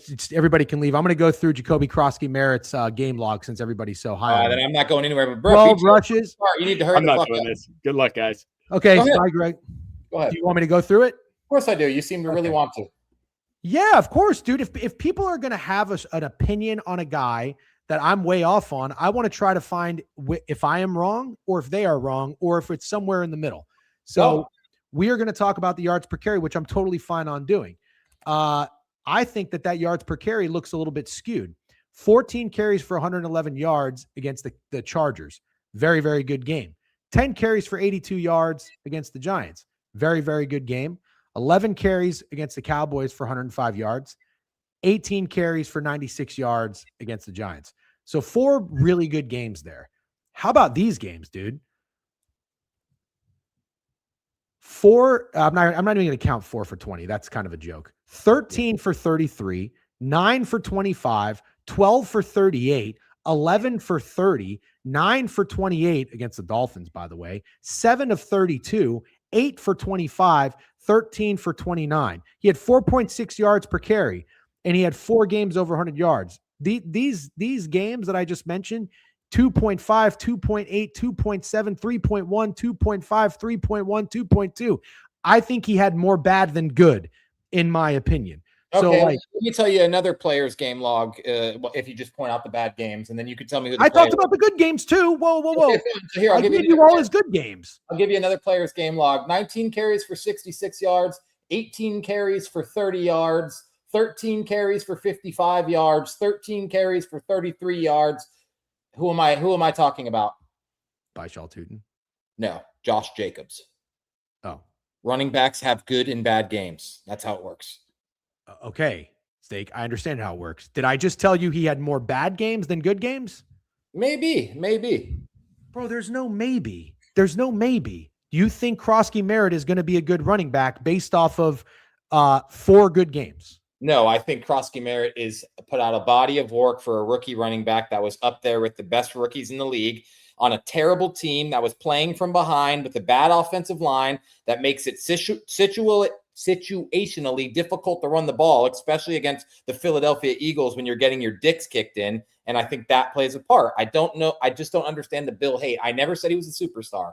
You started it by saying he was bad, so I defended him against being bad. That's all. Okay. All right. Fine. I will concede and say that I'm not going to be. I would like to retract from the record that Bill is bad.